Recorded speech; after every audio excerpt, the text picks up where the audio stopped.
వారిని కూడా మీరు క్షేమం నడిపించమని ప్రార్థన చేస్తున్నాం. మా ప్రభా దేవ, మరి ఈ సాయంకాలం మా మధ్యలో మీరు ఉండమని వేడుకొనచ్చు, వందనము చెల్లించుకొనచ్చు. దేవ, మరి వచ్చే ఖాళీగా ఎవరు వెళ్లకుండా మీరే సహాయం చేయమని దేవ, మరి వాక్యం ద్వారా మీ వీళ్ళ అక్కర్లన్నీ కూడా మీరే తీర్చవలసిందిగా ప్రార్థన చేస్తున్నాం. ప్రేమ మా తండ్రి, దేవ మరి ఎంతోమంది బలహీనలు, ఇబ్బందులు ఉండేవారు, ఇరుకులు ఉండేవారు. దేవ మరి ప్రతి ఒక్కరిని కూడా దయతో జ్ఞాపకం చేసుకోమని మమ్మల్ని మీ దయగల ప్రేమగల హస్తాలకు అప్పగించుకొనచ్చు. యేసు ప్రభువు నామం స్తుతించి ప్రార్థించి అడిగి వేడుకొంచున్నాం తండ్రి.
రెండవ పాట పాడుకుందాం.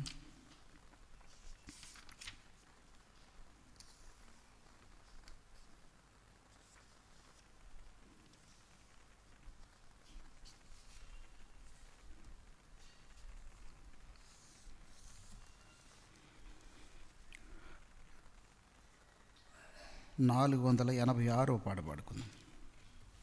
పాట సంఖ్య 486 పాడుకుందాం. రండి.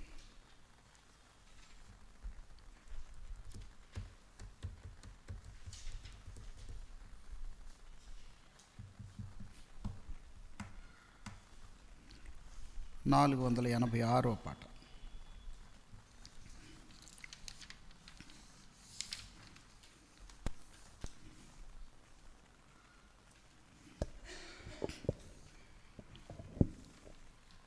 యేసుని నమ్మిడివారు ఆయన ఉచిత కృపతో నీతిమంతులయ్యెదరు.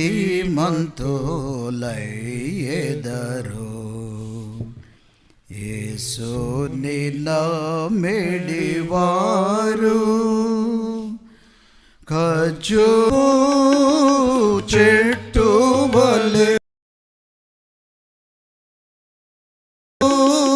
చుండెదరు.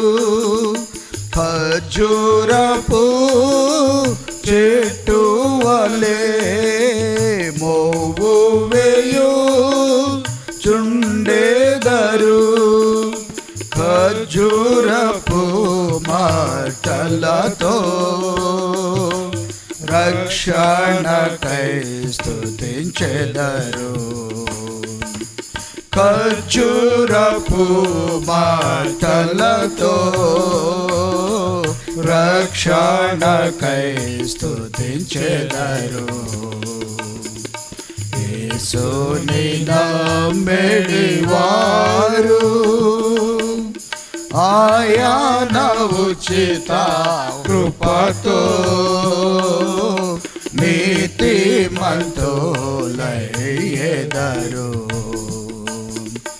యేసుని నమ్మిడివారు లెబానోను దేవదారు చెట్టు వలె ఎదుగుదురు. లెబానోను దేవదారు చెట్టు వలె ఎదుగుదురు.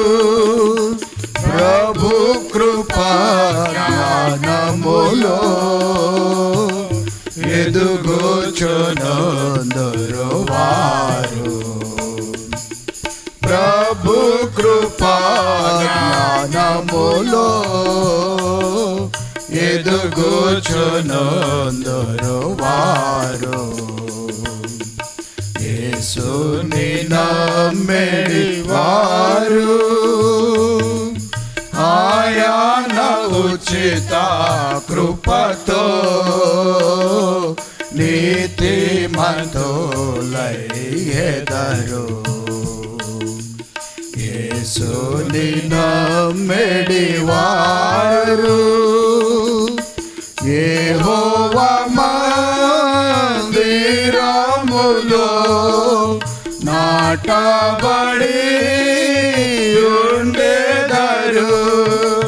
యెహోవా మందిరములో నాటబడి ఉండెదరు.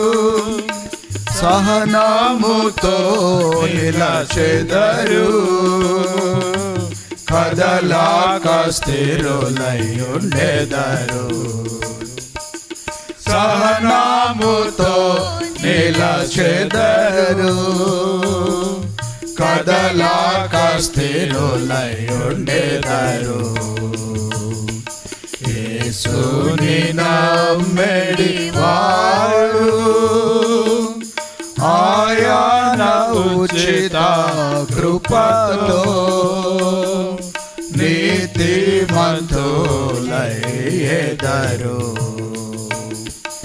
యేసుని నమ్మిడి వారు దేవుని ఆవరణములో వర్ధిల్లుచునుండెదరు. దేవుని ఆవరణములో వర్ధిల్లుచునుండెదరు.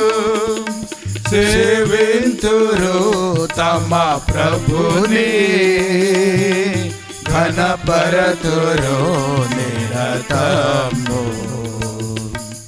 సేవింతురు తమ ప్రభుని ఘనపరతురు నిరతము. యేసుని నమ్మిడి వారు ఆయన ఉచిత కృపతో నీతిమంతులయ్యెదరు. యేసుని నమ్మిడి వారు వారు ముసలితనమునా చిగురు పెట్టి ఫలింతురు.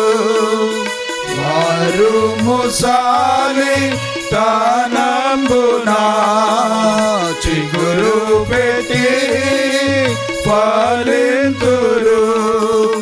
ప్రసిద్ధి చేతురు ప్రభుని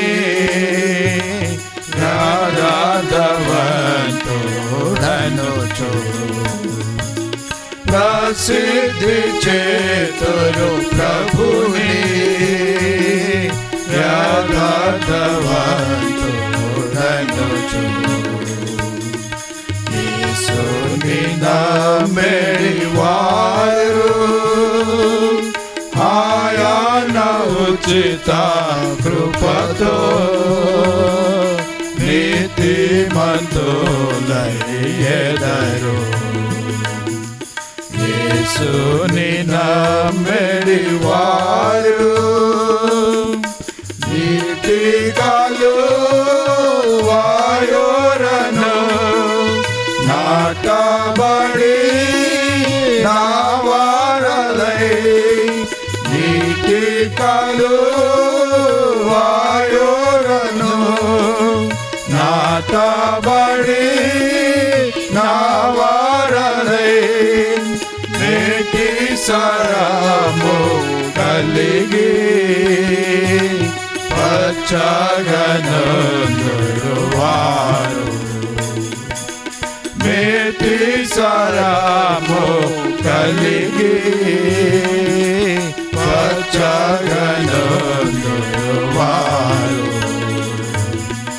యేసుని నమ్మినవారు ఆయన ఉచిత కృపతో నీతిమంతులయ్యెదరు. యేసుని నమ్మినవారు హల్లెలూయా పాట పాడి వల్లభుని స్తుతింతురు. హల్లెలూయా పాట పాడి వల్లభుని స్తుతింతురు. చల్లని ప్రభురా కడకై మెల్లగా వేచియుండెదరు. చల్లని ప్రభురా కడకై మెల్లగా వేచియుండెదరు. యేసుని నమ్మినవారు ఆయన ఉచిత కృపతో నీతిమంతులయ్యెదరు. యేసుని నమ్మినవారు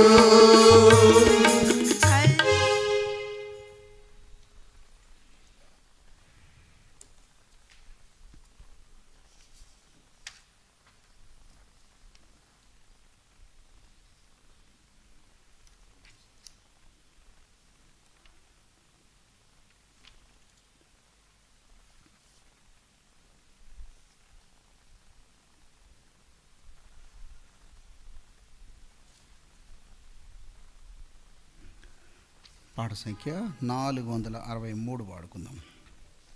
463వ పాట.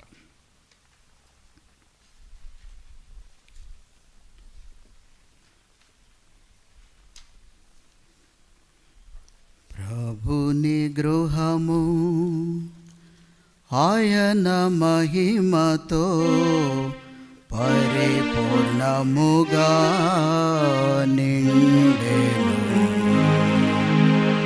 ప్రభుని గృహము ఆయన మహిమతో పరిపూర్ణముగా నిండెను. అపరాధములచే ప్రజలందరూను దేవుని మహిమను కోల్పోయిరి. అపరాధములచే ప్రజలందరూను దేవుని మహిమను కోల్పోయిరి. తన మహిమను మనకిచ్చుటకు తన మహిమను మనకిచ్చుటకు యేసు ప్రభువే బలియాయెను. ప్రభుని గృహము ఆయన మహిమతో పరిపూర్ణముగా నిండెను. ప్రభుని గృహము ఆయన మహిమతో పరిపూర్ణముగా నిండెను.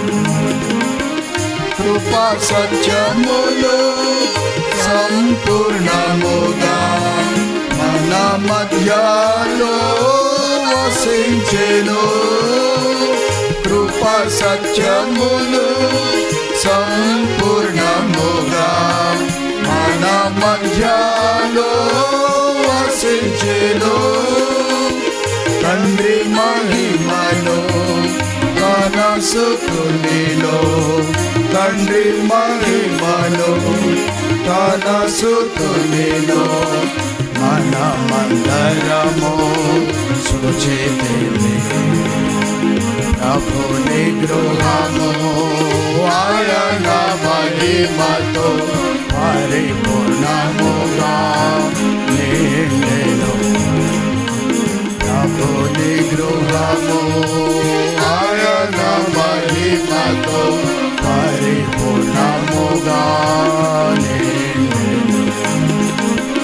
ప్రభువు ఇంటిని నిర్మించుచుండే సజీవమైన రాళ్ళతో, ప్రభువు ఇంటిని నిర్మించుచుండే సజీవమైన రాళ్ళతో, ఆయన మహిమ దాని అందున, ఆయన మహిమ దాని అందున మన సంకల్పమయ్యున్నది. ప్రభుని గృహము ఆయన మహిమతో పరిపూర్ణముగా నిండెను. ప్రభుని గృహము ఆయన మహిమతో పరిపూర్ణముగా నిండెను. శాంతి రాజు ఇల్లు కట్టుచున్నాడు, మానవ హస్తము అందుండదు. శాంతి రాజు ఇల్లు కట్టుచున్నాడు, మానవ హస్తము అందుండదు. క్రయము నీచి స్థలము కొనెను, క్రయము నీచి స్థలము కొనెను. మాను కోరిన స్థలమిది. ప్రభుని గృహము ఆయన మహిమతో పరిపూర్ణముగా నిండెను. ప్రభుని గృహము ఆయన మహిమతో పరిపూర్ణముగా నిండెను. ప్రత్యేక పరచిన ఆత్మీయ ఇంటికి తన పునాదిని వేసెను. ప్రత్యేక పరచిన ఆత్మీయ ఇంటికి తన పునాదిని వేసెను. రక్షణ జీవిత సాక్ష్యము ద్వారా, రక్షణ జీవిత సాక్ష్యము ద్వారా ప్రభువే సర్వము చేసెను. ప్రభుని గృహము ఆయన మహిమతో పరిపూర్ణముగా నిండెను. ప్రభుని గృహము ఆయన మహిమతో పరిపూర్ణముగా నిండెను. సింహాసనముపై కూర్చున్న ప్రభువే అణగద్రోగెను శత్రువును. సింహాసనముపై కూర్చున్న ప్రభువే అణగద్రోగెను శత్రువును. సంపూర్ణ జయముతో ఆర్భటముతో, సంపూర్ణ జయముతో ఆర్భటముతో ఎన్నికను కనాయించెను. ప్రభుని గృహము ఆయన మహిమతో పరిపూర్ణముగా నిండెను. ప్రభుని గృహము ఆయన మహిమతో పరిపూర్ణముగా నిండెను. దేవుని ఇల్లు ముగించబడగా పైనుండి అగ్ని దిగి వచ్చు. దేవుని ఇల్లు ముగించబడగా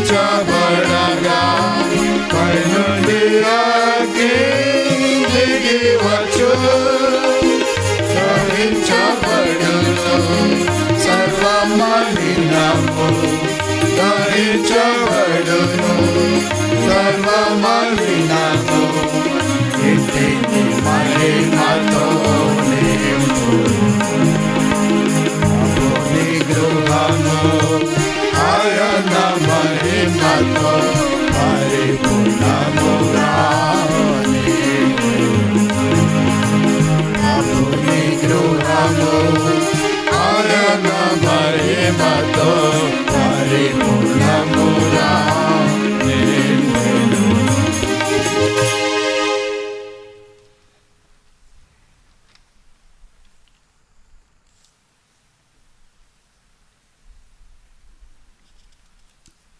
చివరిగా 468వ పాట పాడుకుందాం. 468వ పాట.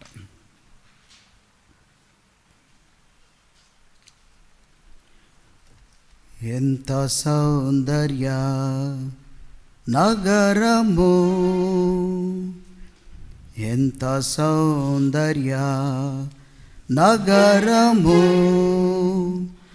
అద్భుత మహిమా ప్రభావముతో నిండెను, అద్భుత మహిమా ప్రభావముతో నిండెను. పరిశుద్ధ పరిశుద్ధ పరిశుద్ధ అన్నియో పరిశుద్ధ పరిశుద్ధ పరిశుద్ధ అన్నియో. ఎంత సౌందర్య నగరము, ఎంత సౌందర్య నగరము, ఆ నగరపు నాది ఎంతో దృఢమైనది, ఆ నగరపు నాది ఎంతో దృఢమైనది, స్థిరమై కదలని శాశ్వతమైనది, స్థిరమై కదలని శాశ్వతమైనది. ప్రభువే తన వారిని సిద్ధపరచుచున్నాడు, ప్రభువే తన వారిని సిద్ధపరచుచున్నాడు. అద్భుత అద్భుత అద్భుత నగర, అద్భుత అద్భుత అద్భుత నగర. ఎంత సౌందర్య నగరము, ఎంత సౌందర్య నగరము, పవిత్ర జనులు తనతో వసింతురు, పవిత్ర జనులు తనతో వసింతురు. ఎవరిని ప్రభువు రక్తముతో కొనెను, ఎవరిని ప్రభువు రక్తముతో కొనెను. జయవంతుని ఆ చట చేరుదురు, జయవంతుని ఆ చట చేరుదురు. విజయులై విజయులై అత్యంత విజయులై విజయులై విజయులై అత్యంత విజయులై. ఎంత సౌందర్య నగరము, ఎంత సౌందర్య నగరము. ఇవి మానవులకు గ్రాహ్యము కానివి, ఇవి మానవులకు గ్రాహ్యము కానివి. ప్రభుని ఆత్మీయ జనులు గ్రహింతురు, ప్రభుని ఆత్మీయ జనులు గ్రహింతురు. ఆత్మయే బోధించు ఆత్మ సంగతుల, ఆత్మయే బోధించు ఆత్మ సంగతుల. ఆత్మీయం ఆత్మీయ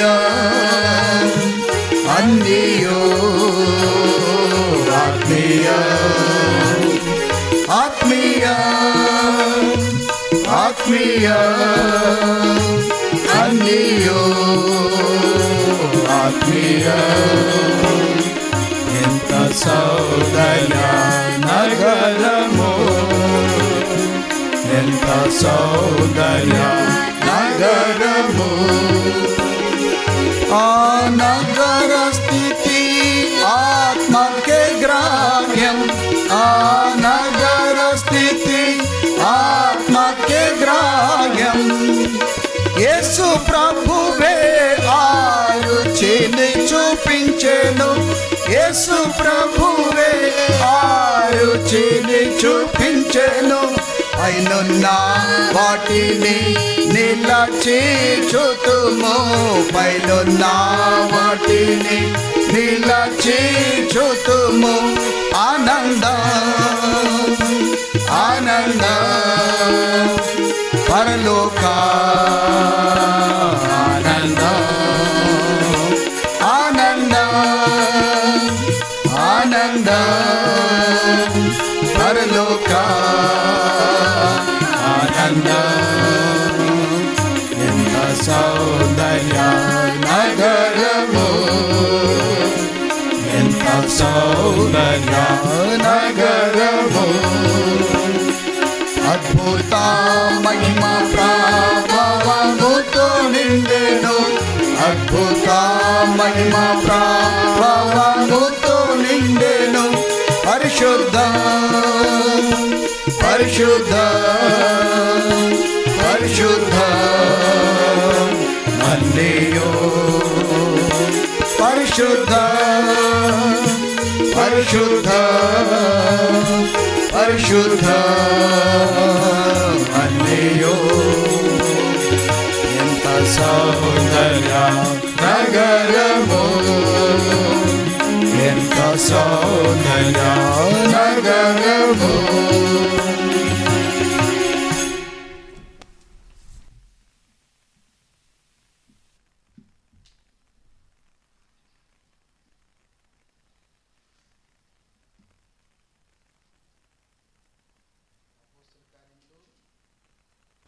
తొమ్మిది అధ్యాయం అపోస్తల కార్యములు 9వ అధ్యాయం 31వ వచనం అందరం కలిసి చదువుదాం. అపోస్తల కార్యములు 9:31 అందరం కలిసి చదువుదాం.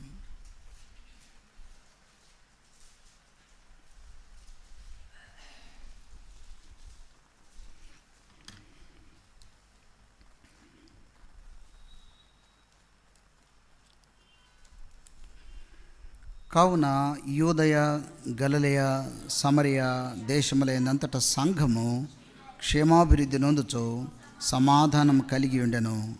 మరియు ప్రభునందు భయమును పరిశుద్ధాత్మ ఆదరణయు కలిగి నడుచుకొనుచు విస్తరించుచుండెను. గలతీయులకు రాసిన పత్రిక 2వ అధ్యాయం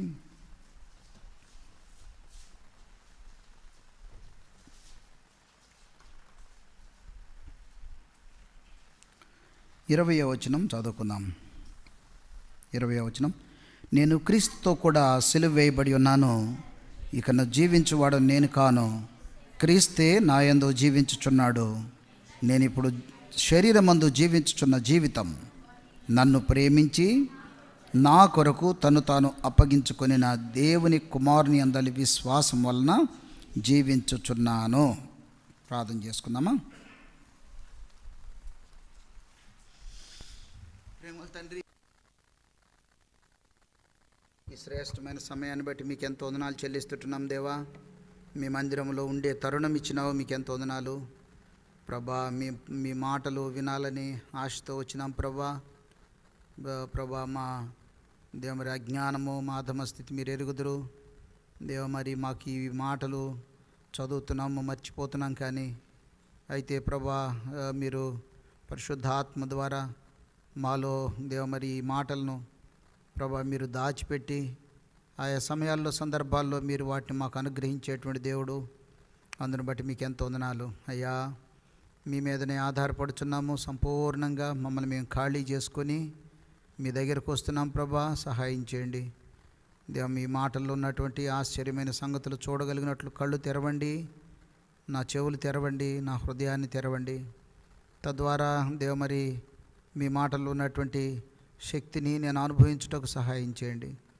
దేవ మరి ఆశతో వచ్చిన మీ బిడ్డలు ఎవరైతే అక్కర కలిగి ఉన్నారో వారి అక్కర్లు మీ వాక్యం ద్వారా తీర్చమని ప్రార్థన చేస్తుంటున్నాం ప్రభువా. మీ పరిశుద్ధాత్మ అభిషేకం మా మీద దయచేయమని ప్రార్థన చేస్తుంటున్నాం దేవా. మీరు లేకపోతే మేమేది కూడా చేయలేమని దేవ మరి మీ సన్నిధిలో ఒప్పుకొనుచున్నాం దేవా. దేవ మరి కనబడని అంధకార శక్తులన్నిటిని నజరేయుడైన యేసు నామములో విశ్వాసంతో బంధిస్తుంటున్నాం దేవా. మా మధ్యలో మీరుండమని ప్రార్థన చేస్తున్నాం. మీ ఆత్మ సంచారమునుంచమని ప్రార్థన చేస్తున్నాం. మా ఆత్మ ప్రాణ దేహములను సంపూర్ణంగా మీ స్వాధీనంలో ఉంచుకోమని ప్రార్థన చేస్తున్నాం. మా అక్కరలు తీర్చేటువంటి మీ యొక్క అద్భుతమైన వాక్యాన్ని మాకు బోధించమని ప్రార్థన చేస్తున్నాం. ప్రేమల మా తండ్రి, సంపూర్ణంగా మా మనసు మీ మీద, మీ వాక్యం మీద కేంద్రీకరించినట్లు సహాయం చేయండి. చెదరిపోయే ఆలోచనలు క్రీస్తు ప్రభ మీ చెరలో ఉంచుకోమని ప్రార్థన చేస్తున్నాం దేవా. ప్రభ ఈ వాక్యాన్ని మేము చదువుతుంటున్నప్పుడు దేవ మరి వాటిని ధ్యానిస్తుంటున్నప్పుడు ప్రభ మాకు సరి అయినటువంటి గ్రహింపు దయచేయమని ప్రార్థన చేస్తున్నాం. ప్రభ ఈ వాక్యాన్ని బట్టి మేము తృప్తి చెందుటకు సహాయం చేయమని ప్రార్థన చేస్తున్నాం దేవా.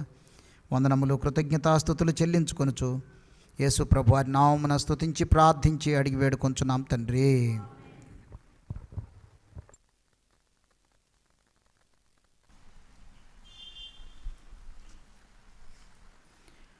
అపోస్తల కార్యములు 9వ అధ్యాయం 31వ వచనంలో రాయబడినట్లుగా, సంఘము క్షేమాభివృద్ధి చెందొందుచు సమాధానము కలిగి ఉండెను.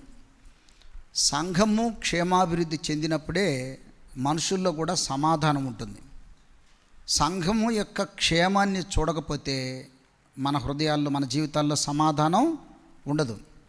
ఎందుకు విశ్వాసులైనటువంటి వారికి సమాధానం ఉండదంటే వారు సంఘం యొక్క క్షేమం. అందుకే పౌలు అపోస్తలుడు ఏం చెప్పినాడు? నేనిప్పుడు శరీరమందు జీవించుచున్న జీవితము నన్ను ప్రేమించి నా కొరకు తన్ను తాను అప్పగించుకొనిన దేవుని కుమారుని యందలి విశ్వాసం వలన జీవించున్నాను.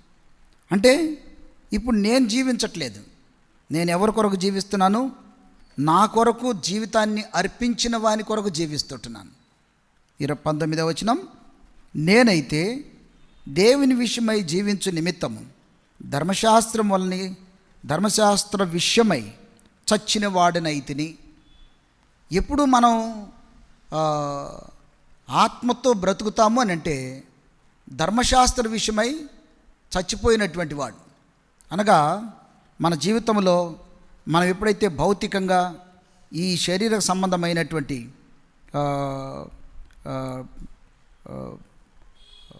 డెత్ టు సెల్ఫ్ అన్నట్టు ఈ స్వయం, ఈ శారీరకంగా ఎప్పుడైతే మనం చంపబడతామో అప్పుడు క్రీస్తుతో మనం ఐక్యపరచబడతాం.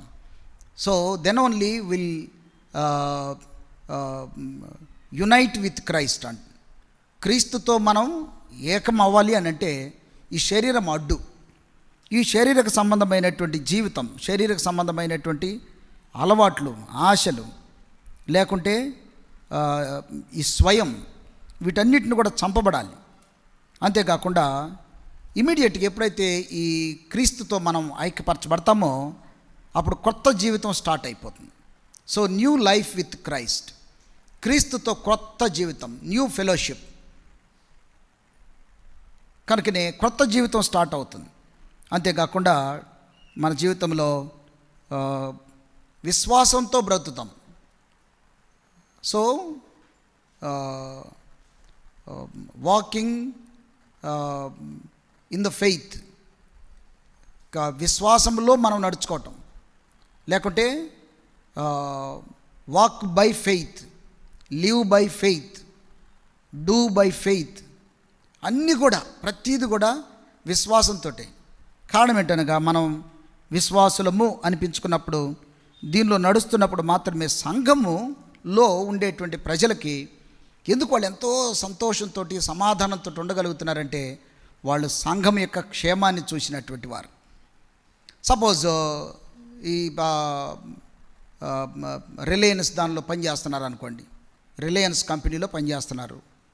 ఎవరిది అది? అంబానీది. ఈ అంబానీ దానికి మనం వాడు పనిచేసేటువంటి ప్రతి ఒక్క ఎంప్లాయీ కూడా, ప్రతి ఎంప్లాయీ అతను వాళ్ళ క్షేమం కొరకు, కంపెనీ క్షేమం కొరకు, కంపెనీ యొక్క లాభం కొరకు ఎంత వాళ్ళ యొక్క ఒక్క రోజుకి ఆదాయం ఎంత వాళ్ళది, పర్ డే ఇన్కమ్ ఎంతరా, ఎన్ని కోట్లు, ఎన్ని వందల కోట్లు ఒక్క రోజుకి? రూపాయలే లేకపోతే కోట్ల దగ్గరికి పోయి అంటారా?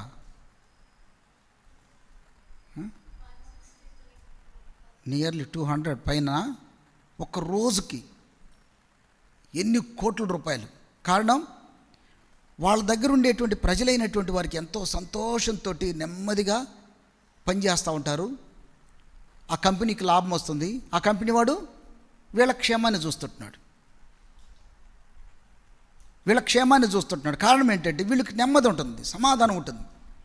కొంతమందికి సమాధానం ఉండదు, కొంతమందికి నెమ్మది ఉండదు. పని చేస్తూ ఉంటారు కానీ ఏం చేస్తుంటారు, కంపెనీలోకి పోయి సరిగ్గా పని చేయరు, ఊరికే బతకాని చేస్తూ ఉంటుంటారు. తర్వాత పని కూడా చేయరు. ఏం పని చేస్తాం తీవా, వీడిచ్చే జీతానికి అంటారు. ఏమంటారు, వీడిచ్చే జీతానికి ఏం పని చేస్తాం, 4 రూపాయలు ఇస్తాం, ఏం సరిగ్గా సరిపోట్ల జీతాలు, కాబట్టి ఏం పని చేస్తాం తీ అంటారు. మనకి సంతోషం ఉంటుందా? సంతోషం ఉండదు. తక్కువైనా ఎక్కువైనా నువ్వు ఏ ఆర్గనైజేషన్లో అయితే, ఏ ఇండస్ట్రీలోనో, ఏ స్కూల్లోనో, ఏ బ్యాంకులోనో, లేకుంటే ఏ కంపెనీలోనో, that may be private or government, ఏదో ఒక సెక్టార్లో పనిచేసేటువంటి వాడు దాని క్షేమం కొరకు ఎవరైతే ప్రయాసపడతాడో వాడికి సమాధానం ఉంటుంది. అందుకే కొంతమంది లోకస్తులు అంటారు ఏమని, అరే రోజుకొచ్చి 3,000 రూపాయలు తెచ్చుకుంటున్నావు, ఎంత రోజుకి 3,000 తెచ్చుకుంటున్నావు, ఆ 3,000కు తగ్గట్టు పని చేయకపోతే నువ్వు ఏమొస్తుంది, ఏమంటారు జనరల్ వర్డ్, అంటే మీరేందా లోకజ్ఞానం తెలియనటువంటి ఏమంటారు అనంతేనా? ఇప్పుడు మీ కంపెనీలో అడుగు జీతం తెచ్చుకుంటుంటాడు, అరే మనం ఒక 20,000 మనకి ఇస్తున్నాడు ఆ జీతం, ఆ 20,000 తెచ్చుకుంటున్నాం కానీ కనీసం 20,000కు తగినంత పని వాడికి చేయకపోతే మన వంటికి ఏదో ఇట్నే చూస్తున్నారు. నువ్వు రోజుకు ఒక 1,500 తెచ్చుకుంటున్నావు అనుకో, నువ్వు వెళ్ళిపోయి అక్కడ ఏం పని చేయకుండా ఊరికి ఇట్టు అని చెప్పి 1,500 తెచ్చుకున్నావు అనుకో, ఆ 1,500 ఇంటికి వచ్చేలోకి ఏమైతే తెలుసా, ఏమైతాయి, నీకు తృప్తి ఉండదు, సమాధానం ఉండదు. నీకు ఇంటికి వచ్చే లోపల మీ భార్య కనిపెట్టుకొని ఉంటుంది, ఏం రాయా పొద్దున్న నుంచి కడుపులు లేకపోతుంది రా అన్నట్టు. ఈ 1,500 జరు కూడా సరిపోవు. అరే మనం జీతం తీసుకుంటున్నావురా, జీతం తీసుకున్న దాన్ని మన ఒంటికి పట్టాలి కదరా అని అంటాడు. ఇంకా కొంతమంది బిజినెస్ చేసేవాళ్ళు ఉంటారు, బిజినెస్ చేయరా ఇదెంత అన్నట్టు, ఇది ఒక 500 అన్నట్టు. అరే 200 తీసుకో సార్, ఎక్కువ తీసుకున్నా నా కడుపులో పట్టాలి కదా సార్ అంటాడు. ఏమంటాడు, ఆ మాటకి దెబ్బతోటి తీసుకుంటారు అన్నట్టు. ఇంకా మాయ మాటలు కొన్ని ఉంటాయి. మనం ఒక 10 రూపాయలు తీసుకుంటున్నాము మన దగ్గర అని అంటే, ఆ 10 రూపాయలకు తగ్గట్టు మనం పని చేయకపోతే, అంటే ఎవరి దగ్గర అయితే మనం తీసుకుంటున్నామో దాని క్షేమాన్ని మనం చూడకపోతే, దానివల్ల సమాధానం సంతోషం వాళ్ళకి క్షేమం ఉండదు. అందుకోసమే సంఘము క్షేమాభివృద్ధి చెందుతుండెను, విశ్వాసులు సమాధానముగా ఉండెను.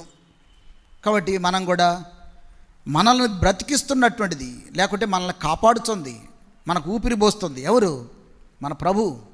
ఒక 5 నిమిషాలు నీకు ఊపిరి ఆపేస్తే, ఊపిరి ఆపేయని అవసరంలే, నీకు కొంచెం తగ్గిస్తే చాలు. తగ్గిస్తే అంటే వెంటనే ఏం చేస్తారు, ఆయాసం వస్తుంది. ఆయాసం వస్తుందంటే గాలి పీల్చుకోలేనట్టు ఊపిరి ఆడదు. ఊపిరి అందకపోతే ఏం చేస్తారు, నిన్ను ఏం చేస్తారు, ఇమీడియట్గా ఆక్సిజన్ చెక్ చేస్తారు. అవునా? చెక్ చేస్తే ఎంత వస్తుంది నీకు,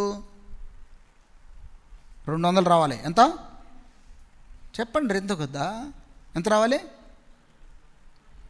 90 రావాలి. ఎంత రావాలి, 90, 95 రావాలి. 60 వచ్చింది అనుకో, ఏం చేస్తావు, తొందరగా పరిగెత్తుకొని పోవాలి. ఇంకా కొంచెం తగ్గింది అనుకో, ఇంకా స్పీడ్గా పోవాలి. ఇంకా తగ్గిపోయింది అనుకో, ఇక్కడ తగ్గిపోద్ది, ఆడ పెరిగిపోద్ది, పైకి పోవటం. ఇంకా అంటే ఎందుకు చేస్తున్నావు, ప్రభా కొంచెం ఊపిరి నాకు తగ్గిస్తే నేనేమైపోతా, పైకే పోతా, ఉన్నాయన్నీ ఇక్కడే ఉండిపోతాయి. ఎక్కడికన్నా పోతా ఉన్నావు అనుకో, అరే అరే అరే బట్టలు జాగ్రత్త, స్టవ్ జాగ్రత్త, ఎక్కడ లోపల బీరో తాళం వేసేవలేదా, పైసలు ఉన్నాయి అని, బంగారం ఉంది అని అంటారు. పైకి పోతా జాగ్రత్త, బాగా జాగ్రత్త అని అంటావా? ఇంకేమంటావు? ఒక ఆయనకి హార్ట్ అటాక్ వచ్చిండే ఒకసారి. హార్ట్ అటాక్ వస్తే నేనే పట్టుకొని పోయి హాస్పిటల్కి చొక్కా తీసేసి చూస్తే చెక్ చేస్తే ఆల్మోస్ట్ చచ్చిపోయాడా అని చెప్పినారు. మళ్ళా పట్టుకొని వెంటనే బండ్లు వేసుకొని మళ్ళీ తీసుకొని పోతుంటే ఇంకా చచ్చిపోయాడా, ఆల్రెడీ ఈసీసీ కూడా రావట్లేదని చెప్పేశారు. ఇంకొక హాస్పిటల్కి తీసుకొని పోతా ఉంటుంటే లోపలికి వచ్చి పడుకోబెట్టేసిన తర్వాత, అంటే ఇంకా ఆల్మోస్ట్ అయిపోయింది. ఆయన ఏమంటున్నాడు, నా జేబులో ఏటీఎం కార్డు ఉంది అంటున్నాడు. ఓ అమ్మా, ఈ మనిషిరాయా నువ్వు అని అనిపించింది. ఏమంటున్నాడు, నా జేబులో ఏటీఎం కార్డు ఉంది అంటున్నాడు. ఏం చెప్తాను చెప్పండి. అట్ట దాని మీదనే మనసు ఉందండి. ధనమును అమ్ముకునేవాడు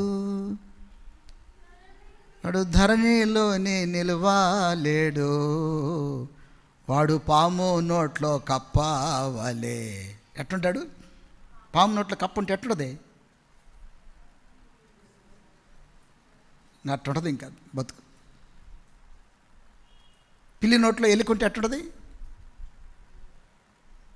అట్నే ఉంటుంది జీవితం.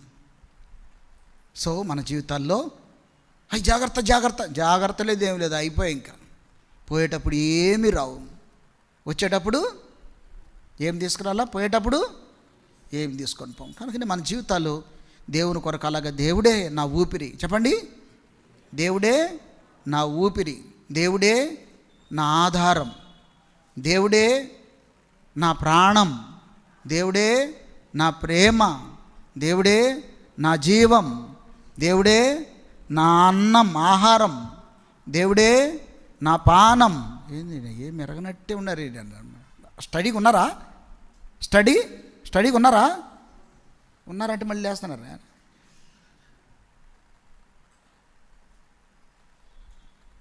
ఇంగ్లీష్లో ఏదో పాట ఉంది కదా, ఏమని, Christ is my food and Christ is my water.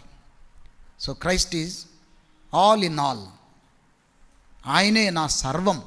So ఆ విధంగా మనం కూడా యేసయ్య మనల్ని బ్రతికించినాడు, మనల్ని కాపాడుతున్నాడు కాబట్టి ఆయన క్షేమం అంటే ఎవరి క్షేమం? సంఘం క్షేమమే ఆయన క్షేమం. కనుకనే సంఘం క్షేమే. లాస్ట్ వీక్ సండే మనం చూసినాం, పౌలుగా మారకముందు ఎవరిని హింసిస్తున్నాడు? సంఘాన్ని. ఎవరిని హింసిస్తున్నట్టు అని చెప్పినాడు? నన్ను హింసిస్తున్నామని చెప్పినాడు. అంటే సంఘం అంటే ఎవరు? ఆయన శరీరం. ఆయన యొక్క యేసయ్య క్షేమాన్ని మనం చూస్తే, యేసయ్య క్షేమం అంటే ఇక్కడేం కనపడాల, శరీరం ఎలా కనపడుతుంది? ఇదిగో ఈ మనుషుల రూపంలో కనపడుతుంది.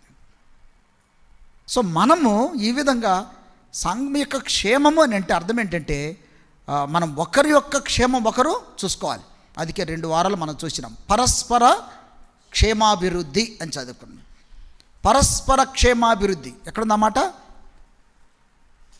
1 కొరింథీ 14 అధ్యాయంలో 2-3 వచనాల పరస్పర క్షేమాభివృద్ధి చదువుతారా అమ్మా?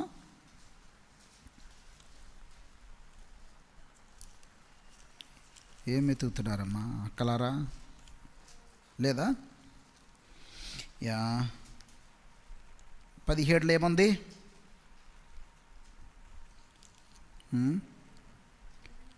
అమ్మా 4వ వచనంలో క్షేమాభివృద్ధిని సెల్ఫ్ అని రాయబడింది. తర్వాత ఇంకెక్కడ రాయబడింది? 12వ అధ్యాయమా? రోమా 14 చదవండి. రోమా 14:19 వచనం చదవండి.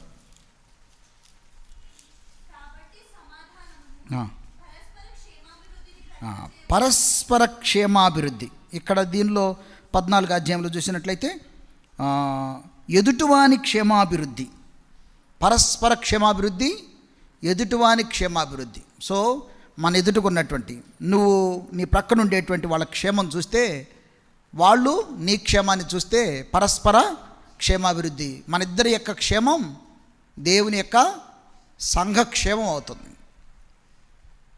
కనుక నీ ఒకళ్ళొక్కళ్ళ క్షేమం, నీ క్షేమాన్ని నేను, నా క్షేమాన్ని నీవు చూసినప్పుడు, ఆ విధంగా ప్రతి ఒక్కళ్ళం కూడా మనందరం కూడా ఒకరి క్షేమం ఒకరు మనం అలా చూసుకున్నప్పుడు అందరూ కలిసి సంఘము క్షేమాభివృద్ధి చెందుతూ ఉంటుంది. అప్పుడు మనందరి జీవితాల్లో ఎంతో సమాధానం ఉంటుంది. సో దీన్ని బట్టి చూస్తే ఎందుకు ఈ దినాల్లో మనుషులకి సమాధానం లేదు, ఇళ్లలో సమాధానం లేదు, రక్షింపబడినటువంటి బిడ్డలైనటువంటి వారి యొక్క జీవితాల్లో సంఘాల్లో ఎందుకు సమాధానం లేదు? వారు సంఘం యొక్క క్షేమం కొరకు ప్రయాసపడలేదు. సంఘం క్షేమం కొరకు ప్రయాసపడితే సంఘం క్షేమం చెందుతూ అక్కడ సమాధానము అనేటువంటిది వస్తుంది. మొదటి తెస్సలోనికైలకు రాసిన పత్రిక 5వ అధ్యాయం, మొదటి తెస్సలోనికైలకు రాసిన పత్రిక 5వ అధ్యాయం 11వ వచనం, 5:11 వచనం. కాబట్టి మీరిప్పుడు చేయుచున్నట్టుగానే ఒకరినొకడు ఆదరించి ఒకరినొకడు క్షేమాభివృద్ధి కలుగజేయుడి. ఒకరికొకడు క్షేమాభివృద్ధి కలుగజేయుడి. నీ క్షేమము నేను, నా క్షేమము నీవు. మీరు ఎట్టున్నారు? క్షేమంగా ఉన్నారా అన్నట్టు. క్షేమంగా ఉన్నాం దేవుని కృపను బట్టి. మీరు క్షేమంగా ఉన్నారా? అలాగా ఒకరి యొక్క క్షేమము ఒకరు, వీళ్ళిద్దరి యొక్క క్షేమం మధ్యలో ఏముంటుంది? పరస్పర క్షేమాభివృద్ధి మధ్యలో సమాధానం ఉంటుంది. సో ఇది సమాధానం ఎక్కడుంటుంది? Perfect peace. దేవుని రాజ్యము భోజనము పానము కాదు, కానీ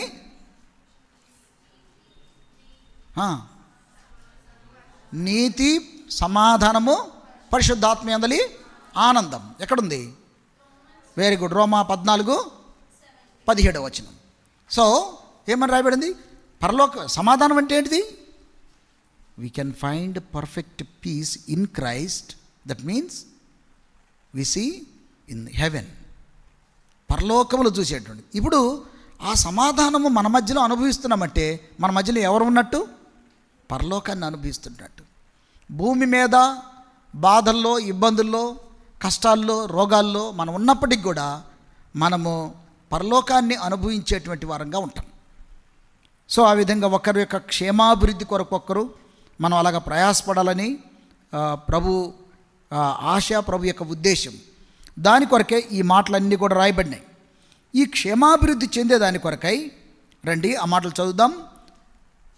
ఎఫెసీయులకు రాసిన పత్రిక 4వ అధ్యాయం, ఎఫెసీయులకు రాసిన పత్రిక 4వ అధ్యాయం, ఎఫెసీయులకు రాసిన పత్రిక 4వ అధ్యాయం ఎన్నో వచనం? 11, 12 కలిసి ఉన్నాయి. తెలుగులోనైతే 13వ వచనంలో రాయబడినాయి. 13వ వచనం చదువుదాం అందరమే.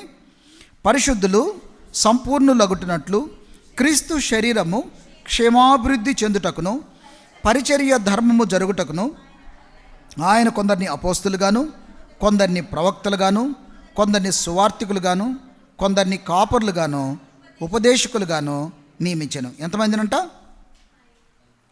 5 రకాల. కొంతమంది ప్రవక్త, కొంతమందిని అపోస్తలు, అపోస్టల్, రెండవది ప్రాఫిట్స్, మూడవది ఎవాంజలిస్ట్, నాలుగవది పాస్టర్స్ ఆర్ షెపర్డ్స్, టీచర్స్. ఈ 5గురు దేనికంట? ఈ 5గురు పరిశుద్ధులు సంపూర్ణులగునట్లు. అంటే ఏమని రాయబడింది? Perfecting of the saints. దేవుని బిడ్డలైనటువంటి వాళ్ళు సంపూర్ణంగా ఎప్పుడు అవుతారు అని అంటే ఇదిగో ఈ పనులు చేయాలంట. మనందరం కూడా రెండవది ఏమని రాసినాడు? క్రీస్తు శరీరం. అంటే శరీరం అంటే ఎవరు? సంఘం. సంఘము క్షేమాభివృద్ధి చెందుటకు పరిచర్య ధర్మము జరుగుటకు ఏమిటంటే కొందరిని సువార్తికులు అంటే అపోస్తలు పని ఏంటిది? స్పెషల్ మెసెంజర్స్ అన్నట్టు. కొంతమంది అపోస్తలు అంటే స్పెషల్ మెసెంజర్స్. సో ఒకరోజు వాళ్ళకి ఇంకా ఒక స్థావరం అనేటువంటిది లేకుండా అక్కడొకరోజు ఒక స్పెషల్గా కొంతమందిని అపోస్తులు అయినటువంటి వారిని దేవుడు ఆ దినాల్లో వాడుకుంటూ వచ్చినాడు. రెండవది ప్రాఫిట్స్, ప్రవక్తలైనటువంటి వారిని. వీళ్ళు ఏం చేస్తారు? Receive and reveal. కొన్ని సంగతులు దేవుని దగ్గర నుండి వాళ్ళు తీసుకుంటారు. ఇదిగో ఇలా సంభవించబోతుంది అని. ఈ దినాల్లో ఏం జరుగుతుంది? సముద్రంలో భూకంపం వస్తుంది. ఈరోజు కూడా ఒక ప్లేస్లో భూకంపం వచ్చింది కదా. ఎక్కడ అమ్మా? ఎక్కడ?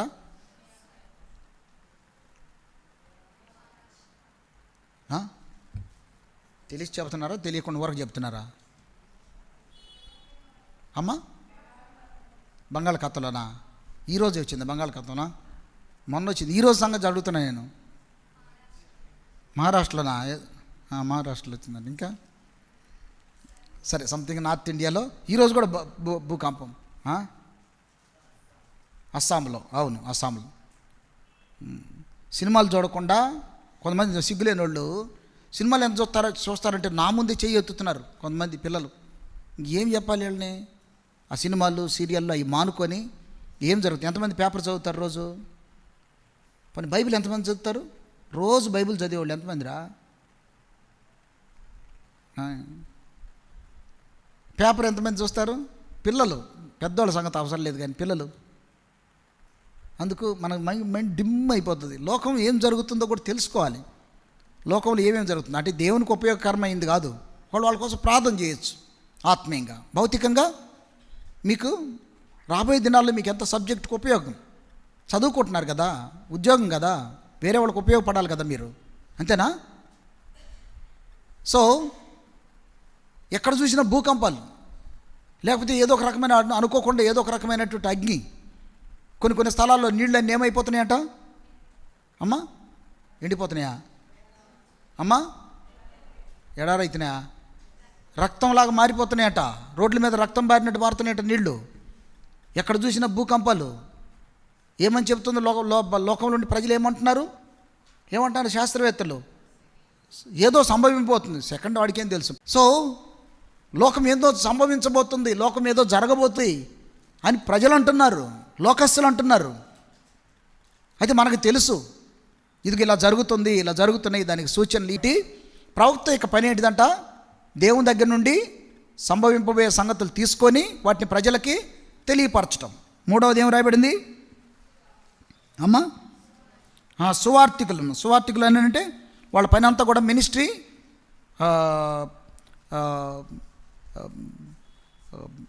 సువార్తను స్ప్రెడ్ చేయటం, సువార్తను వ్యాపింపజేయటం. వాళ్ళకి ఇంకా వేరే పని ఉండదు అన్నట్టు. కనబడి దగ్గరల్లో ఎవరో ఒకరికి సువార్తను చెప్తా ఉండటం. ఏదో ఒక రీతిలో ఒక సువార్త పత్రిక ద్వారాను, పత్రిక ఇస్తే కొడతారనంటే కనీసం మాట ద్వారాను, జీవితం ద్వారాను. మాటలు చెప్పినా కొడతారంటే మన ప్రవర్తన ద్వారాను, మన జీవితం ద్వారాను, మన సాక్ష్యం ద్వారాను. లేకుంటే నాకు ఇలాగుండే, లేకుంటే నా భర్త ఇలాగుండే, లేకుంటే మా ఇంట్లో పిల్లలు ఇలాగుండే, లేకుంటే నాకు ఆరోగ్యం బాగులేకుండే, లేక ఏదో ఒక దాని ద్వారా దేవుడు మన పక్షంగా చేసినటువంటి ఏదో ఒక దాని ద్వారా వేరే వాళ్ళకి మనం తెలియపరచటం. దాని ద్వారా కూడా ఎంతోమందికి సువార్త వెళ్ళిపోతుంది.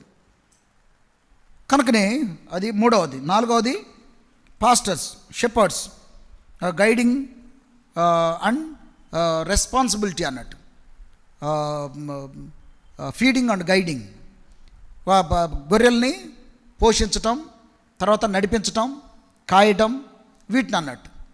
తర్వాత చివరిది ఏం చెప్పినాడు? టీచర్స్. వీళ్ళు ఏం చేస్తారు? దేవుని యొక్క వాక్యాన్ని మనకు బోధిస్తూ ఉంటారు. తర్వాత మనకి ఎన్నో రీతిలుగా సహాయపడుతూ ఉంటారు. ఒక్కొక్కరికి ఒక్కోటి, ఏదో ఒక రకమైనటువంటి దేవుడు ఒక్కొక్కరికి ఒక్కొక్క తలాంత్ ఇస్తాడు. ఇవన్నీ కూడా దేని కొరకు? సంఘము క్షేమాభివృద్ధి చెందే దాని కొరకే. సంఘ క్షేమం మనం చూసామంటే మన క్షేమాన్ని దేవుడు చూస్తాడు. మనకు నెమ్మది, సమాధానం దొరుకుతుంది. మనకు దేవునికి కావాల్సినటువంటి ఆశీర్వాదం భూమి మీద ఇస్తాడు, నిత్యత్వంలో కూడా ఇస్తాడు. కనుకనే సంఘము క్షేమాభివృద్ధి చెందే దాని కొరకై దేవుడు ఇదిగో వీటన్నిటిని కూడా ఇచ్చినాడు అని చెప్తాడు. వీటితో పాటు ఏం చేసినాడంట? చదవండి ఆ మాటని. మొదటి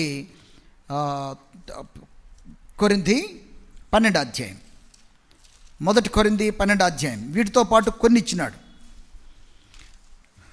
28వ వచనం, 1 కొరింథీ 12:28వ వచనం. మరియు దేవుడు సంఘములో మొదట కొందరిని అపోస్తులుగాను, పిమ్మట కొందరిని ప్రవక్తలుగాను, పిమ్మట కొందరిని బోధకులుగాను, అటు పిమ్మట కొందరిని అద్భుతములు చేయువారుగాను, తరువాత కొందరిని స్వస్థపరచు కృపావరములు గలవారుగాను, కొందరిని ఉపకారములు చేయువారుగాను, కొందరిని ప్రభుత్వము చేయువారుగాను, కొందరు నానావిధ భాషలు మాట్లాడువారుగాను నియమించను. అందరూ అపోస్తులా, అందరు ప్రవక్తలా, అందరు బోధకులా, అందరూ అద్భుతాలు చేస్తారా? సో 31వ వచనం అందరూ కలిసి చదువు. కృపావరములలో శ్రేష్టమైన వాటిని ఆసక్తితో అపేక్షించుడి, ఇదియుగాక సర్వోత్తమమైన మార్గమును మీకు చూపుచున్నాను. సో సర్వోత్తమమైన మార్గం, at Shiv I on to you A more excellent వే అంటాడు. సర్వోత్తమమైనటువంటి, సర్వము మీద ఉత్తమమైనటువంటి దాన్ని నేను నీకు తెలియపరుస్తుంటున్నాను. అన్నిటికంటే కూడా ఏదైతే ఉత్తమమో దాన్ని చెబుతున్నా చూడన్నాడు. సర్వోత్తమమైన మార్గం ఏంటిది? మీ జీవితాల్లో సర్వోత్తమైంది, నీకు సర్వోత్తమైంది ఏంది? ఇప్పుడు ఎగ్జామ్స్, అంతే కదా. నీకు సర్వోత్తమైంది ఏంటిది అంటే అన్నిటికంటే కూడా శ్రేష్టమైంది ఏంటిది? ఏంటిది? దేవుడే. దేవుడు లేకపోతే నాకు ఊపిరి లేదు. ఊపిరే లేకపోతే నీ చదువు ఎక్కడ, నీ ఉద్యోగం ఎక్కడ, నీ ఇల్లు ఎక్కడ, నీ పని ఎక్కడ? ఊపిరి పోసి బ్రతికిస్తున్నాడు కాబట్టి ఊపిరిచ్చేది ఎవరు? దేవుడిస్తున్నాడు. దేవుడిచ్చినటువంటి వాటిని తీసుకొని మన జీవితంలో ఆయన వాటిని తీసుకొని ఆయన ద్వారా బ్రతుకుతూ చేసేవన్నీ కూడా నాది నాది నాది, నేను నేను నేను అనుకొని బ్రతుకుతున్నాం. ఆ ఊపిరి ఆపేస్తే నాది అనేది ఏది లేదు. కనుక మన జీవితాల్లో మార్చుకోవాలి. నేను బ్రతుకుతుంది నా దేవుని ద్వారా, నా ప్రభు ద్వారా. కాబట్టి నేను చేసేది ప్రభు కొరకే, నేను బ్రతికేది ప్రభు కొరకే. సమస్తం కూడా సర్వోత్తమమైన మార్గం ఏంటంటే నా ప్రభువే. సో దానిలో కొందరిని దేవుడు ఎలాగ ఉపయోగించుకుంటున్నాడంట? అపోస్తులుగా కొందరు, ప్రవక్తలుగా కొందరు, బోధకులుగా కొందరు, అద్భుతాలు చేసేవాళ్ళు కొందరు, కృపావరాలు కొందరు, స్వస్థపరిచేవాళ్ళు కొందరు, ఉపకారాలు చేసేవాళ్ళు. వీటిలో నాకు బోధ రావట్లేదు, నాకు సువార్త రావట్లేదు, నాకు అద్భుతాలు రావట్లేదు, నాకు ఏమీ లేదంటే ఏం చెప్పాడు అమ్మా? ఏమని రాసినాడు? ఉపకారం అనేది అని ఇంగ్లీష్లో ఏం రాసినాడు? హెల్ప్. వేరే వాళ్ళకి సాయం చేయి. ఏం చేయి? సాయం. నాకు అనిపిస్తుంది క్రైస్తవులందరూ కలిసి కీర్తన 23:1 సరిపోరు, అంటే అనుభవించట్లేదు. ఏమన్నాడు? The lord is my shepherd, I don't want anything, I have everything. ఎవరు అది చెప్తున్న మాట? Those who are follow Jesus, those who are making Jesus as their shepherd. వాళ్ళు ఏమని చెప్తారంట? నీకేమైనా కావాలన్నా? నాకే ఎక్కువైపోయింది అని అంటారంట. ఏమిటి? నీకేమైనా కావాలన్నా అంటే నాకే ఎక్కువైపోయింది, నాకెందుకు అంటారంట. అవునా? అంటారట. బ్రదర్స్ కంటే సిస్టర్స్ అంటారట. అమ్మా మీకేమైనా కావాలంటే, మాకెందుకు బ్రదర్, దేవుడు sufficient, more than sufficient brother, I want to give something others అంటారు కదా. అవునా? That is also one type of work for the edification of the church. సంఘము క్షేమాభివృద్ధి కొరకై చేసే వాటిలో బోధలు చేయకపోవచ్చు, లేకుంటే ఏమో స్వస్థత వరాలు చేయకపోవచ్చు, లేకపోతే ఇంకేమైనా చేయొచ్చు. కనీసం వేరే వాళ్ళకి సహాయం, బ్రతికినంతకాలం కూడా నాకు సహాయం చేయాలి, నాకు సహాయం చేయాలి, నాకు ఎవరైనా సహాయం చేయాలి, నాకు ఎవరైనా సహాయం చేయాలి. ఇంకా దేవుడు ఎందుకు? దేవుని వెంబడించేటువంటి వాడు ఇంకన్నీ కూడా కలిగి ఉంటాడు అని చెప్తున్నాడు కదా. నాకు అన్ని సమస్తం కూడా కలిగి ఉన్నాయి అని చెప్తున్నాడు కదా. ఉన్న వాటితో ఎంత సంతోషం ఉంటుంది కదా. కనుకనే మన జీవితాల్లో సహాయం చేయటం కూడా, వేరే వాళ్ళకి సహాయం చేయటం అనేటువంటిది కూడా, సహాయం చేయటం అంటే ఎలాగా?